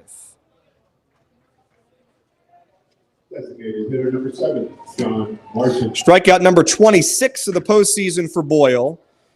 Both of his district games, he had double-digit Ks, 10 against Boyertown, 11 against Westchester Henderson. The Thomas Jefferson commit settled in since those 2 runs in the first. As here's John Martin a little late on that fastball. Martin, the DH, was one of those 5 strikeout victims. He struck out swinging in his first at-bat. Martin has had a tough playoff run, hitting .090. Swings and hits this pitch right back to the mound. Boyle nonchalantly throws to first base. And there's a quick out as Martin is retired. Here's Aiden Bonte with 2 away. But this is exactly what Boyle needed, Brendan. I mean, what a quick first 2 outs here in the bottom of the 4th. Yeah, we'll get you that updated pitch count a little bit, but for sure, just, you know, you get 105 pitches once it gets to the state, or once it gets to the playoffs here, and we'll get an update after this inning on that. Well, I think Boyle wants to stay away from the odd number innings. He struggled in the first and the third in terms of pitch count. He could get out of this inning very quickly. Pop fly, first base side, and it stays in for Charlie Poutse. A 1-2-3 inning for Jimmy Boyle. It's his second of the game. And we're headed to the top half of the 5th inning. 2-1 lead for the Mules here in the state playoff.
Delco.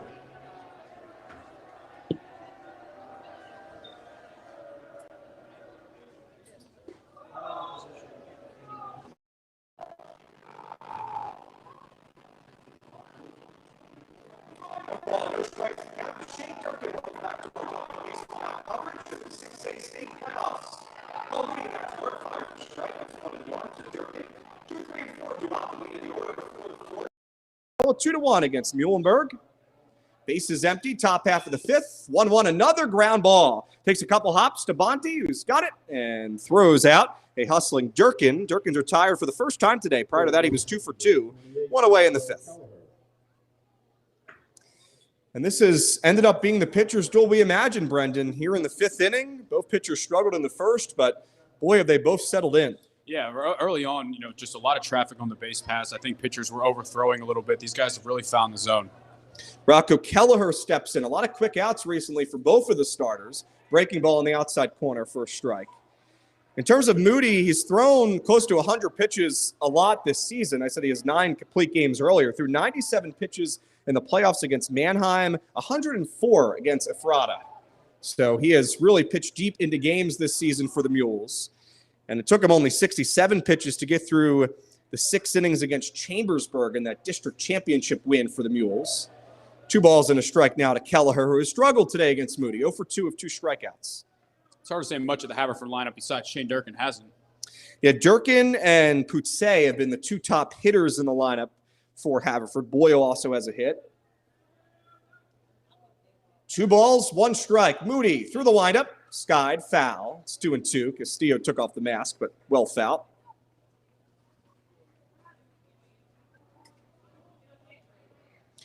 This Muhlenberg team, as I mentioned earlier, they switched up to become the Minions. Just wanted to have some fun. As Coach Kopetsky said, there was a lot of really unnecessary pressure, as he described it, early in this game. Hit off the end of the bat, over to first base. Cooper Burrs got it. He'll take it himself for the second out here in the 5th inning. Very good interview there by Jerry Galef Media. Saw that online with Coach Kopetsky the other day. So 2 outs, space is empty. And here's Sam Sturman, the shortstop for Haverford. But, Brendan, it's getting pretty late here in this game. I mean, yes, it's the top of the 5th. There's still time. But Haverford have technically just 7 outs left to work with. And Moody is really just 1, 2, 3 a lot of these past few hitters. This is your 2, 3, 4 in the order here as well. So you don't want to have that situation where these guys just don't get up again. Sturman swings at the first pitch and fouls it off. Really has been a historic season for this Haverford team. Jimmy Boyle hit career strikeout number 250 on May 13th. Lucas Rothstein hit career strikeout number 100. Talked about how Durkin broke the program record for hits at Haverford in his high school career. So historic season. And to cap it all off, put an exclamation point. Haverford making the state playoffs for the first time. Line drive into left field. Here comes Frias. It gets past him on a hop. Goes all the way to the fence. Sturman will run. He's around second. He'll put on the brakes there. And it's a 2-out double for the Fords. Sam Sturman starts the rally. It was really the second, maybe even third baseball today. We've seen just Frias not get a good jump and try to keep this baseball in front of him. It seems like the grass here, Brendan, plays really fast in the outfield. Yeah, it seems like on both sides, these balls that you think are landing in one spot, they kind of just shoot the other way, especially with a lot of spin on them.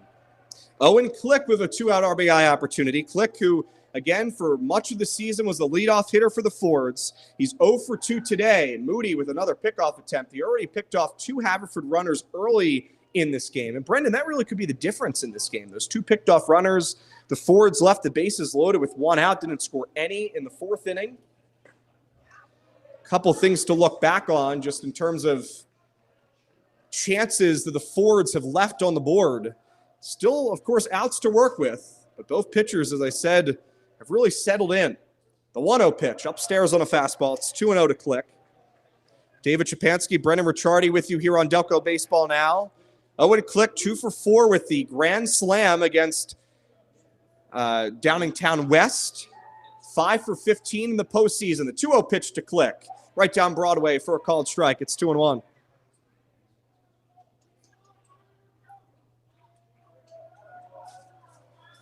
Moody again looking to leave another base runner stranded. The 2-1 pitch, swing and a miss. Click was fooled on that breaking ball. Was actually late on what appeared to be a changeup. It's even 2 balls, 2 strikes, 2 outs. So we've almost reached sunset here in Reading, Pennsylvania. 2-2 pitch to Click with a runner in scoring position. Hit in the air, out to left field. Frias started in, heads back towards the track, still going, and he makes the catch towards the warning track. And once again, Cole Moody gets out of trouble despite that carrying deep fly ball to left field.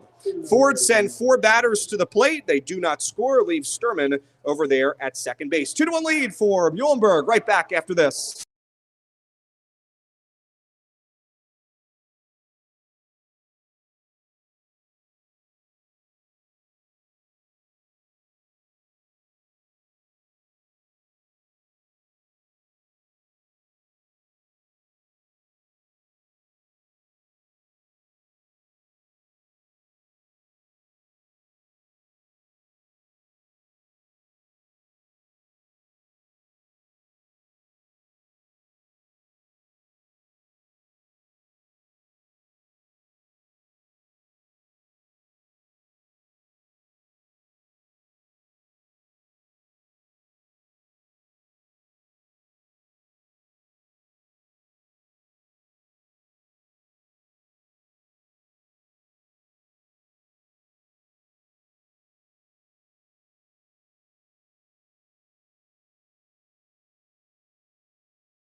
Welcome back to our coverage on Delco Baseball Now. Bottom half of the fifth inning, the Mules with a 2-1 advantage over Haverford. First pitch foul ball here from Carter Burr.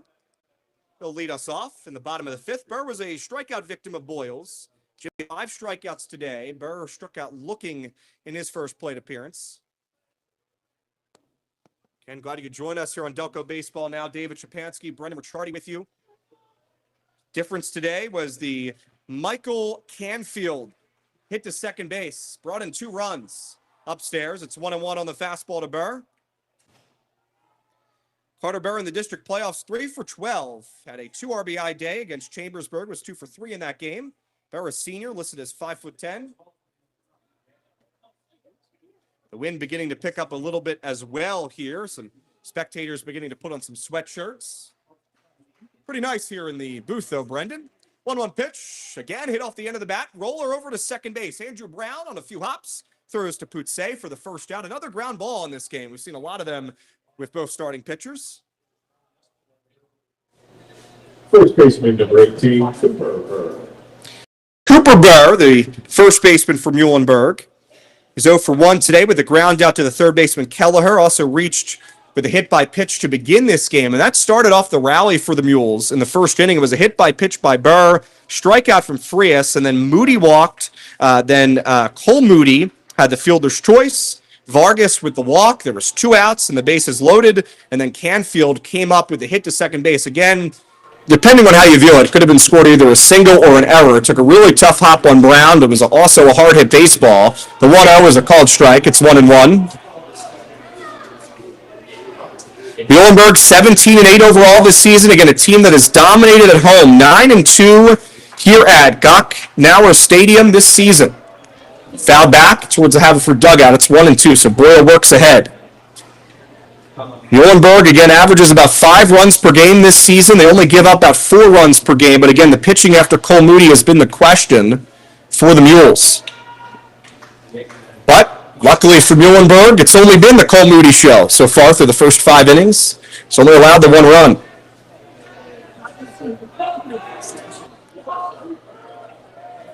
One ball, 2 strikes. Base is empty here in this pitcher's duel, which is developed just north of Reading, Pennsylvania.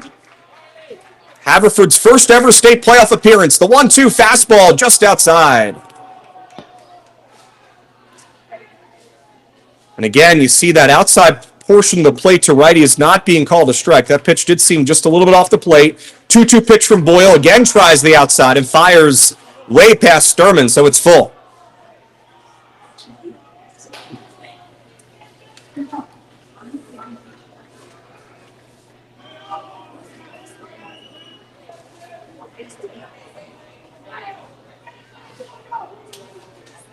Beautiful sunset in the outfield, especially to our left over the third base side. Pink skies. 3-2 pitch. Called strike 3 as that pitch apparently came across the inside part of the plate. It's Boyle's 6th strikeout of the day, 2 outs. Number 6, Marvin Frias. That's his most dangerous pitch, having that look like it's going to go right into the front hip of the righties and kind of catch that inside part of the plate. I don't think he was getting that call that he wanted earlier, but as the game has gone on, I think the zone's gotten a little more favorable. It has, and if Boyle's going to get that strike, you think he has to keep going back to that spot, inside to righties. See how that develops over the final couple innings or so. 2 outs, first pitch swinging. It's a chopper that goes over the head of Kelleher and into left field for a base hit. Frias takes a large turnaround first base. The throw from left field, Manier is in time.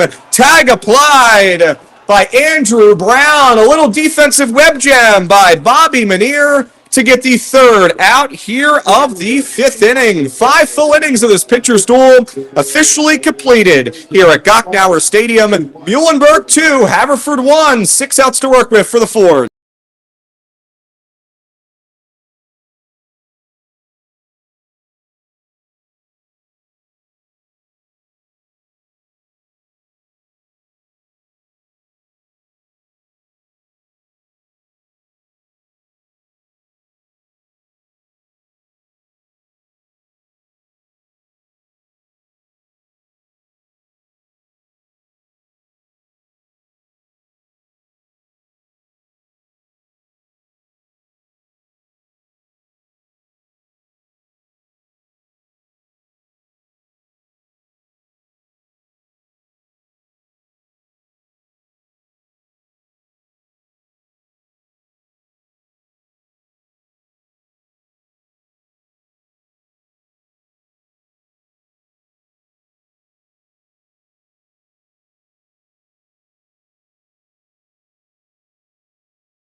6 outs to work with for the road Fords. Haverford trails Muhlenberg 2-1.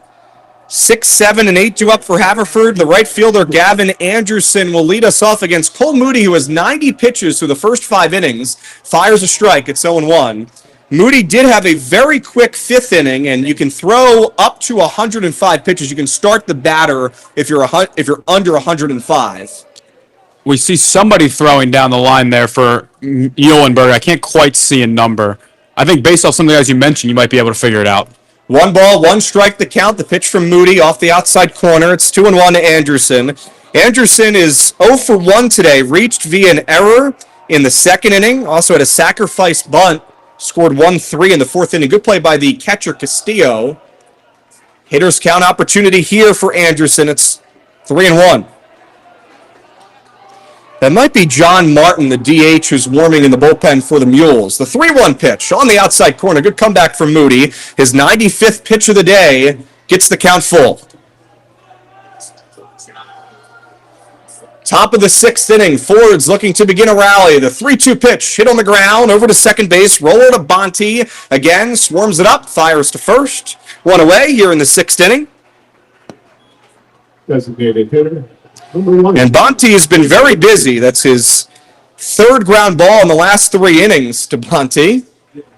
And as we talked about earlier, the outfield grass really plays fast. The infield grass plays slower here at Muhlenberg High School. Vinny Angelucci will step in. Righty-righty matchup here. Angelucci, the DH, 1 for 2 with a ground out and a single. Takes the first pitch. There's a strike. 97 pitches now for Cole Moody. Angelucci calls time. David Shapansky, Brendan Ricciardi with you here on Delco Baseball Now. There's a strike. It's 0-2.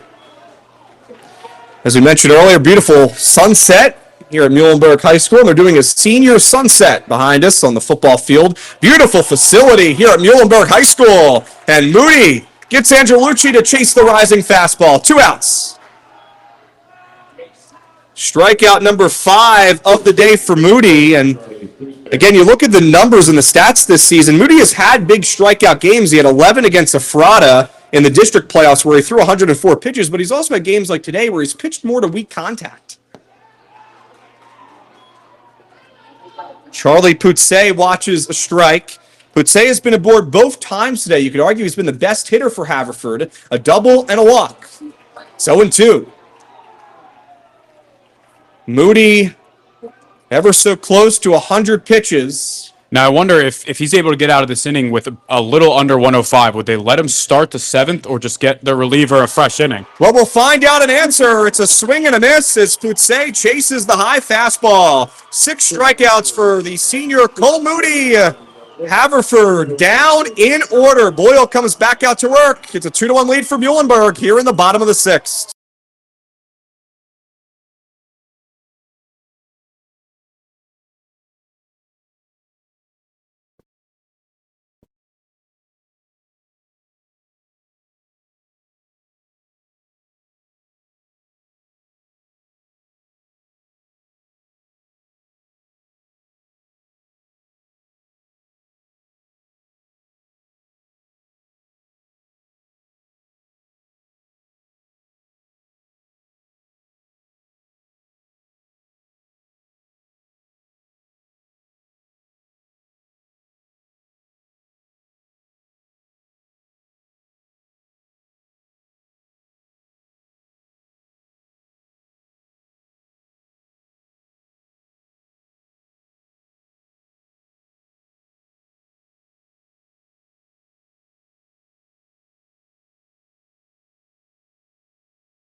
Bottom of the 6th inning, 2-1 lead for the home Mules, and they'll look to extend their lead. The middle of the order for the Mules.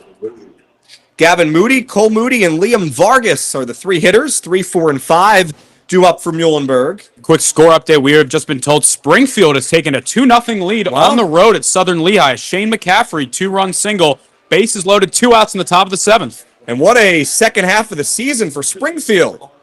There's a called strike to Gavin Moody at 0-1. Dave, we're talking about a team that was 3-13 in the Central League last year, is looking for a state tournament win this year.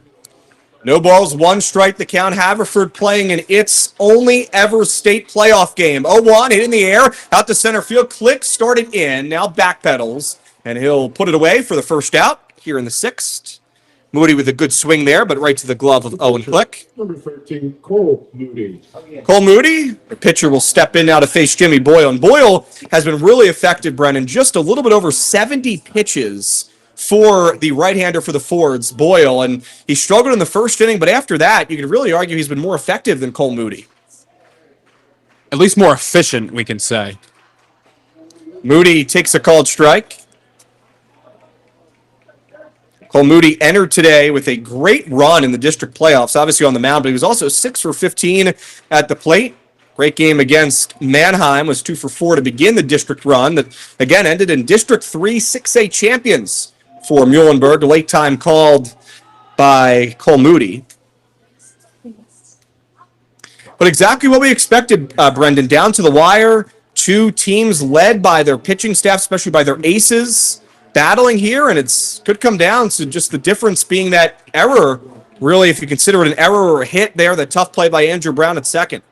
Boyle steps off, and now Durkin will head out to the mound. But we do want to take a moment. Obviously, still a ton of time in this game left to go, but to thank some people that made today possible. And we first want to start out by giving a great big thank you to the Haverford parents and boosters for supporting this broadcast, getting us out here to Muhlenberg, Pennsylvania, for their incredible support, not just today, but throughout the entire season on social media, on our stream, and really throughout the last 3-4 months. Also want to take a moment to really thank the staff and really everybody here at Muhlenberg High School for being so welcoming. Tim Moyer, the AD, swinging a miss there. It's 0-2 for allowing us to come here into the press box. Beautiful field, beautiful setup, and a great night just north here of Reading, Pennsylvania. No balls, 2 strikes, 1 out, bases empty, bottom half of the 6th inning. Cole Moody, 1 for 2 today with a single and a fielder's choice. Swing and a miss. He goes fishing. Another strikeout for Jimmy Boyle. It's his 7th of the game. And 2 quick outs again here in the 6th. Boyle has retired the last 6 batters consecutively for Haverford. Liam Vargas with a 2-out opportunity, as both offenses have went silent here in the last 5 innings of this game. Inside corner for a called strike. Vargas, who has worked 2 pretty long at-bats in this contest today, walked in the first, grounded to shortstop Sam Sturman in the 3rd inning. Swing and a miss again. And Boyle doesn't seem to be messing around right now, and Muhlenberg has been very aggressive against Boyle the last few innings. Again, the slider has worked well for Boyle. See if he goes to it again. The 0-2, hit on the ground. Few hops over to second. Brown ate it up again. Rolls into right field for a base runner for Muhlenberg. And we'll see if, depending how they score that, I think that one should definitely be an error. Tough play there for Andrew Brown, who again is not in the lineup for Haverford, is a defensive player strictly for the Fords. So a 2-out base runner for Vargas.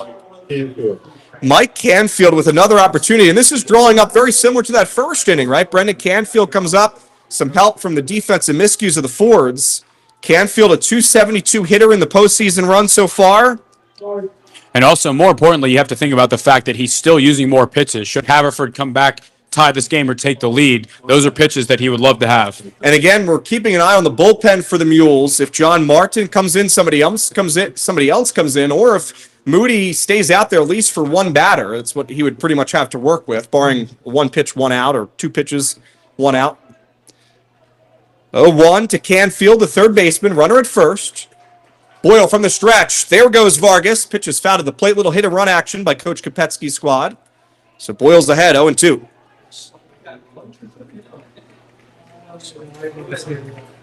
Again, Muhlenberg has won 10 of its last 11 contests.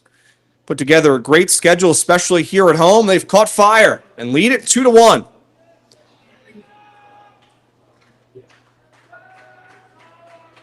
Boyle gets the signs from his catcher, Durkin. Not all that big of a lead for Vargas, but you can see it looks like he's a little run happy, if you will. He wants to go. Time is called. I thought he was in second. So it was a foul. Awesome. Muhlenberg's dugout making some noise. Vargas doesn't go. Pitch is taken upstairs by Canfield. Interesting there that Boyle went to the fastball because the slider has worked so well, especially in this inning. Maybe that's setting him up for something a little bit more low and outside here. Boyle really taking long pauses, and now time is called again at the plate. Canfield steps out of the batter's box. So a little cat and mouse game, I think, between all three players in main focus. Vargas at first, the hitter Canfield, and also Boyle. There goes Vargas. It's a ball. Throw down from Sturman. In time, the cannon from Sam Sturman to record the out as Vargas is caught stealing to end the sixth. It is indeed last chance time for the Fords to try to save their historic season. 2-1 lead for Muhlenberg, and here comes Cole Moody back out to the mound.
Yeah.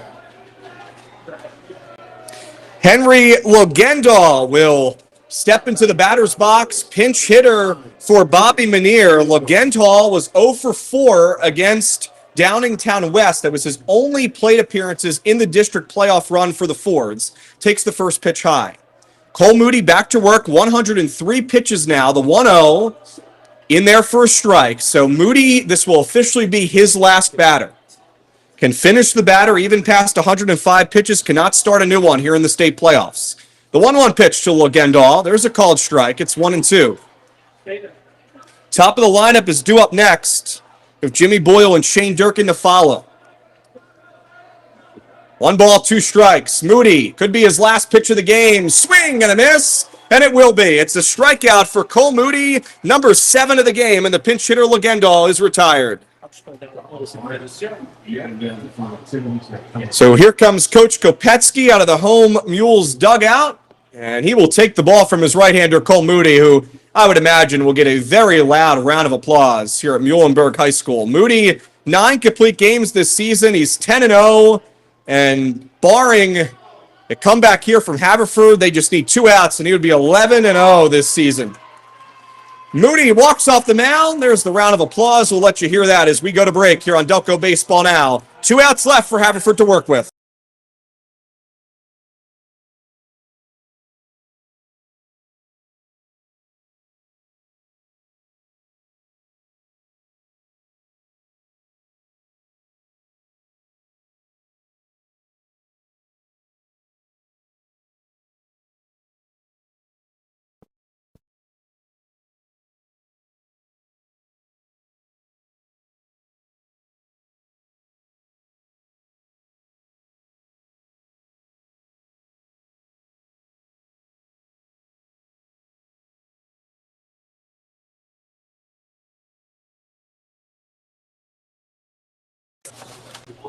New pitcher on the mound for Muhlenberg is the right-handed junior, Ryan Rosenberry. Will take the hill. Rosenberry had 1 district playoff appearance against Waynesboro in a game that really was back and forth high scoring. In that game, he pitched 4 innings, 7 hits, 3 runs. All 3 were earned. He walked 3 batters with 5 strikeouts. A thing to monitor with Rosenberry, his weakness at times can be his command. He threw 88 pitches in that contest, 51 strikes, as a 6.75 earned run average in this state playoff run. And he has really been a majority of the innings eater pitcher out of the bullpen for Muhlenberg this season behind Cole Moody.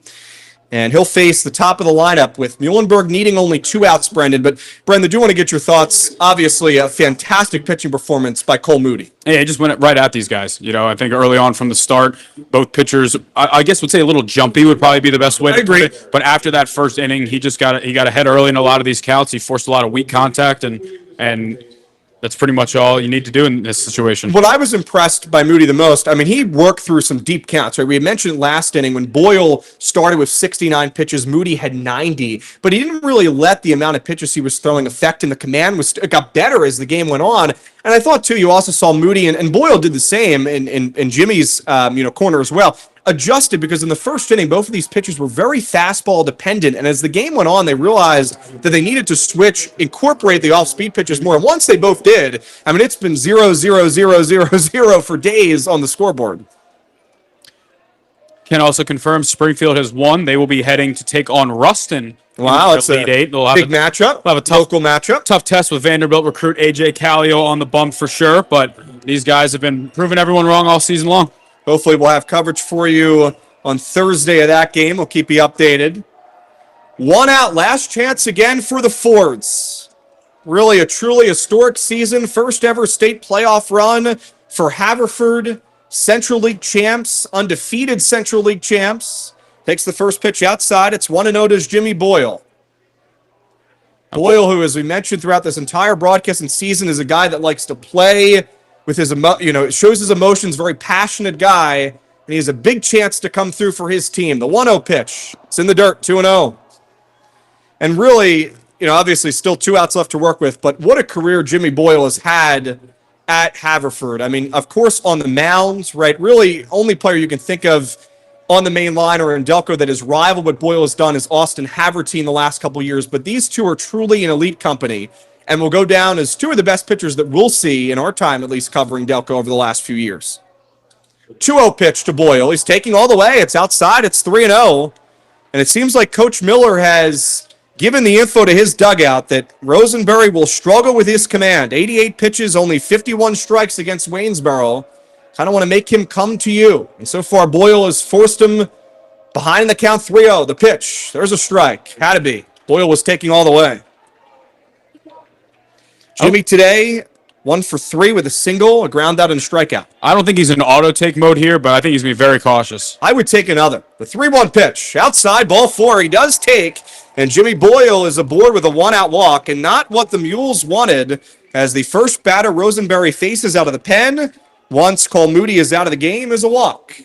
And now you have Shane Durkin up, who's been the heart of this lineup today. You can start to see they're kind of shifting over a little right center. Dave, if you see that left center gap right there, if he's able to put one in the corner there, this is a tie game with him on third base. And I think what's interesting, the right fielder, Carter Burr, is playing extremely shallow. I mean, Brendan, take a look at where Burr is in right field. I mean, compared especially to the center fielder, Moody, Burr is kind of playing moderately deep, and it's a pretty deep field here, don't get me wrong, but Durkin definitely has the power to pull it over. And we have a pinch runner here. Pete Menares is in at first base. First pitch to Durkin on the inside corner. Good pitch there by Rosenberry.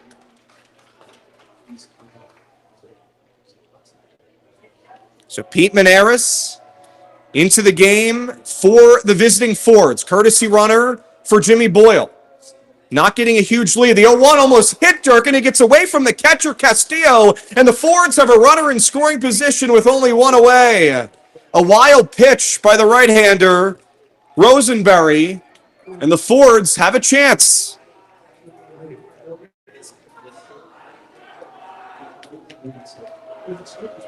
Well, Brendan, I mean, we've talked about it. The dramatics are here, just north of Reading, Pennsylvania. Everybody's on the edge of their seats. Most of the crowd standing, even here in the press box. 1 ball, 1 strike, 1 out. Pickoff attempt. Rosenberry. I think they're trying to bait.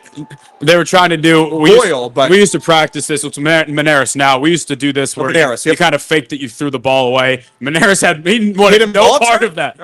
It's kind of they used to call it you because Miami would do it, but you'd fake that you'd threw it in the outfield. Everybody kind of scrambles and the runner thinks it goes away.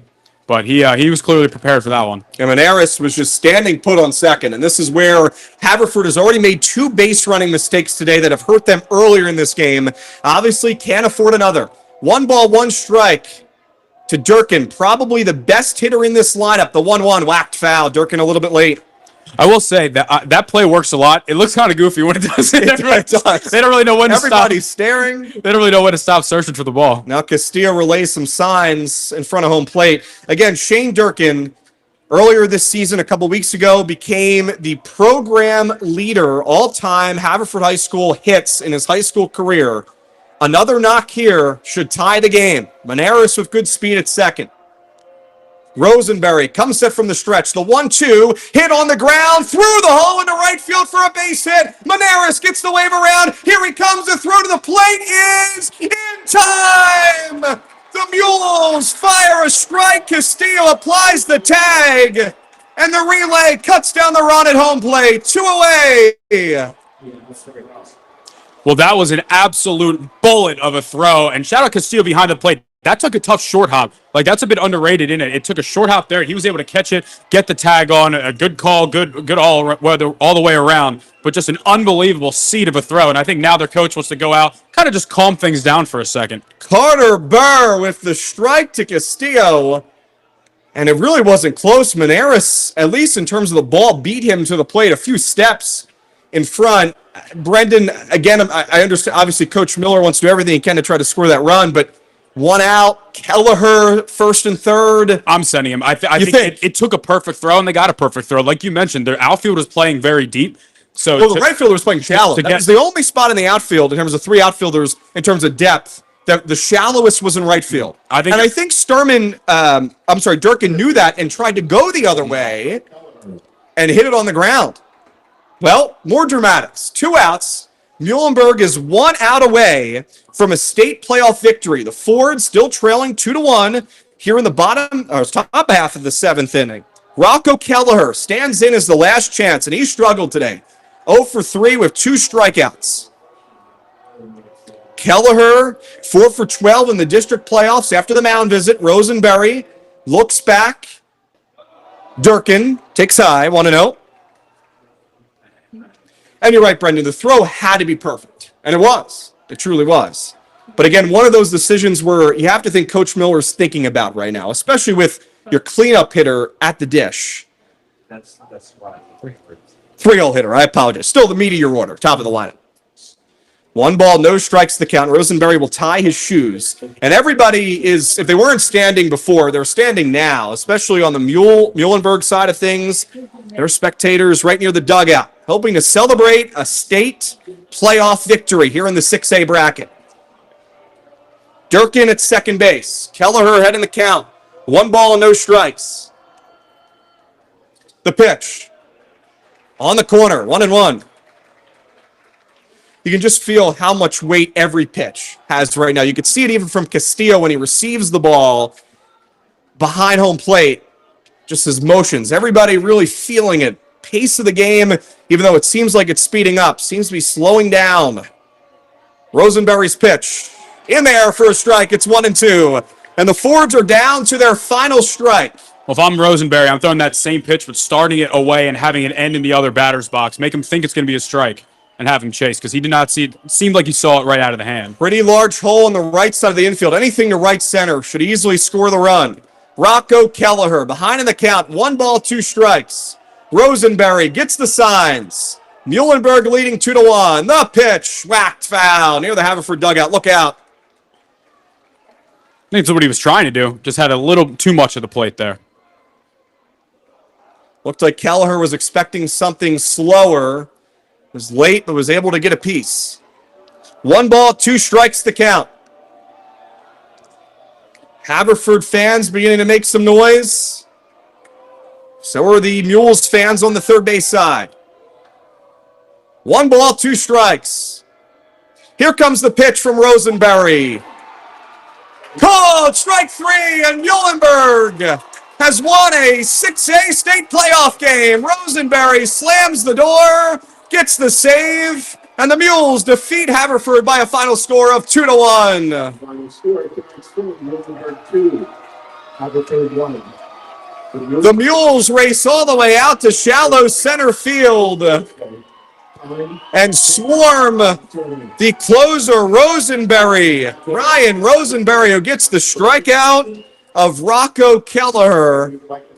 Brendan will stay with you here to a post-game show, begin to wrap things up here on Delco Baseball Now. But Muhlenberg really, I mean, everything, they played baseball the right way, and that throw from the right fielder, Carter Burr, really was the pinnacle of the way Muhlenberg played behind their pitcher. Yeah, I mean, we knew both pitchers were going to be outstanding with their track records coming into the game. I think that it came down to little things, and you go back to that first inning, right? That error allowed 2 runs to score, and I think you just saw with that last play at the plate there, what in a game like this with both pitching, it's going to be the very minuscule things that add up to be the winner, and that's what it came to be today. And again, all 3 runs scored early in this game in the first inning. It was the 2 RBI. Again, you can call it an error, you can call it a hit. It was a tough play, and really, we don't have the official score next to us, but tough play for Andrew Brown. Got past him on the hit by Michael Canfield, and that was all Muhlenberg needed. Got the 2 runs early after Haverford scored in the first inning, and both starters were excellent. Jimmy Boyle, an end to his high school career. He'll continue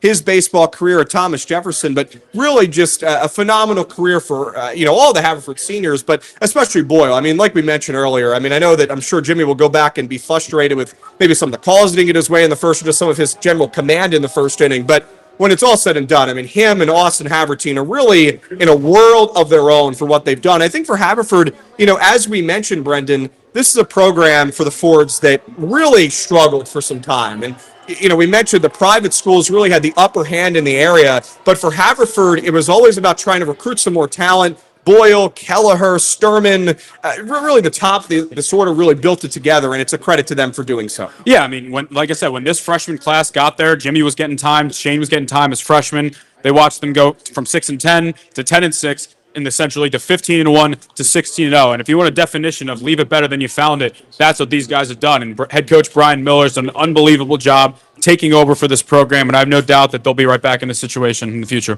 Most definitely. And I think, too, this is something you could potentially build on for Haverford and Coach Miller, right? Making the state playoffs for the first time. And, again, congratulations to Muhlenberg with their 2-1 win today. They'll advance to play someone else to be determined on Thursday. Do we have the winner of So it will be the other winner, game? I'll double-check that. It was Owen J. Roberts versus, I want to say, Stroudsburg. So let me try and see. I mean, I imagine that game is probably done at this point, and considering I don't think it was a night game. So we'll get you that score real quick here.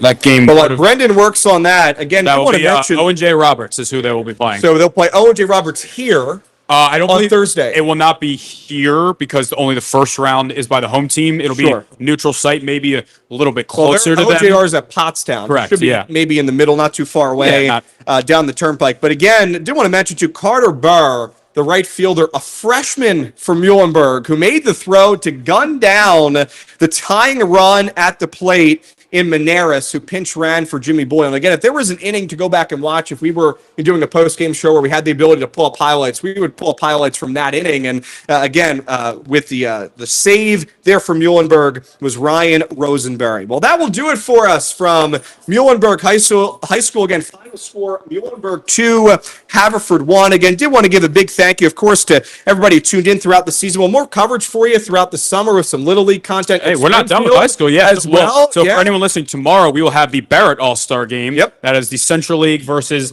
the team is called the Del Val, but it's got your Malverns, Episcopals, Haverford, the Catholic League teams as well. So that'll be another 7 o'clock start with myself and Nick Mastropolito. And then Thursday, Springfield and Ruston. Don't have a location for that yet. I feel like Villanova would be a good fit, but maybe. Why not? Why not? It's a good Come fit on for home. everybody. Why not?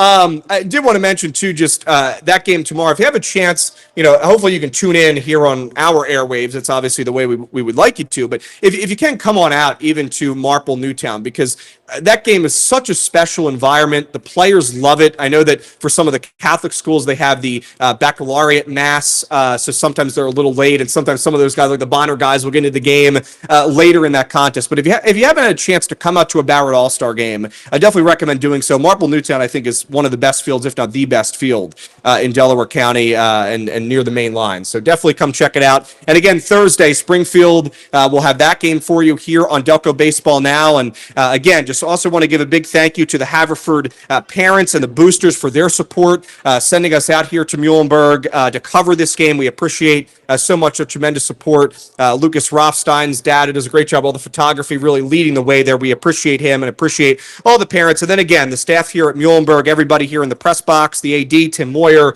and the staff. So thank you, everybody, for tuning in. For Brendan Ricciardi, I'm David Shapansky, saying so long from Muhlenberg High School at Gochnauer Stadium. Final score, Muhlenberg 2, Haverford 1. Have a great rest of your night. We'll see you very soon. Thanks for tuning in. Be safe.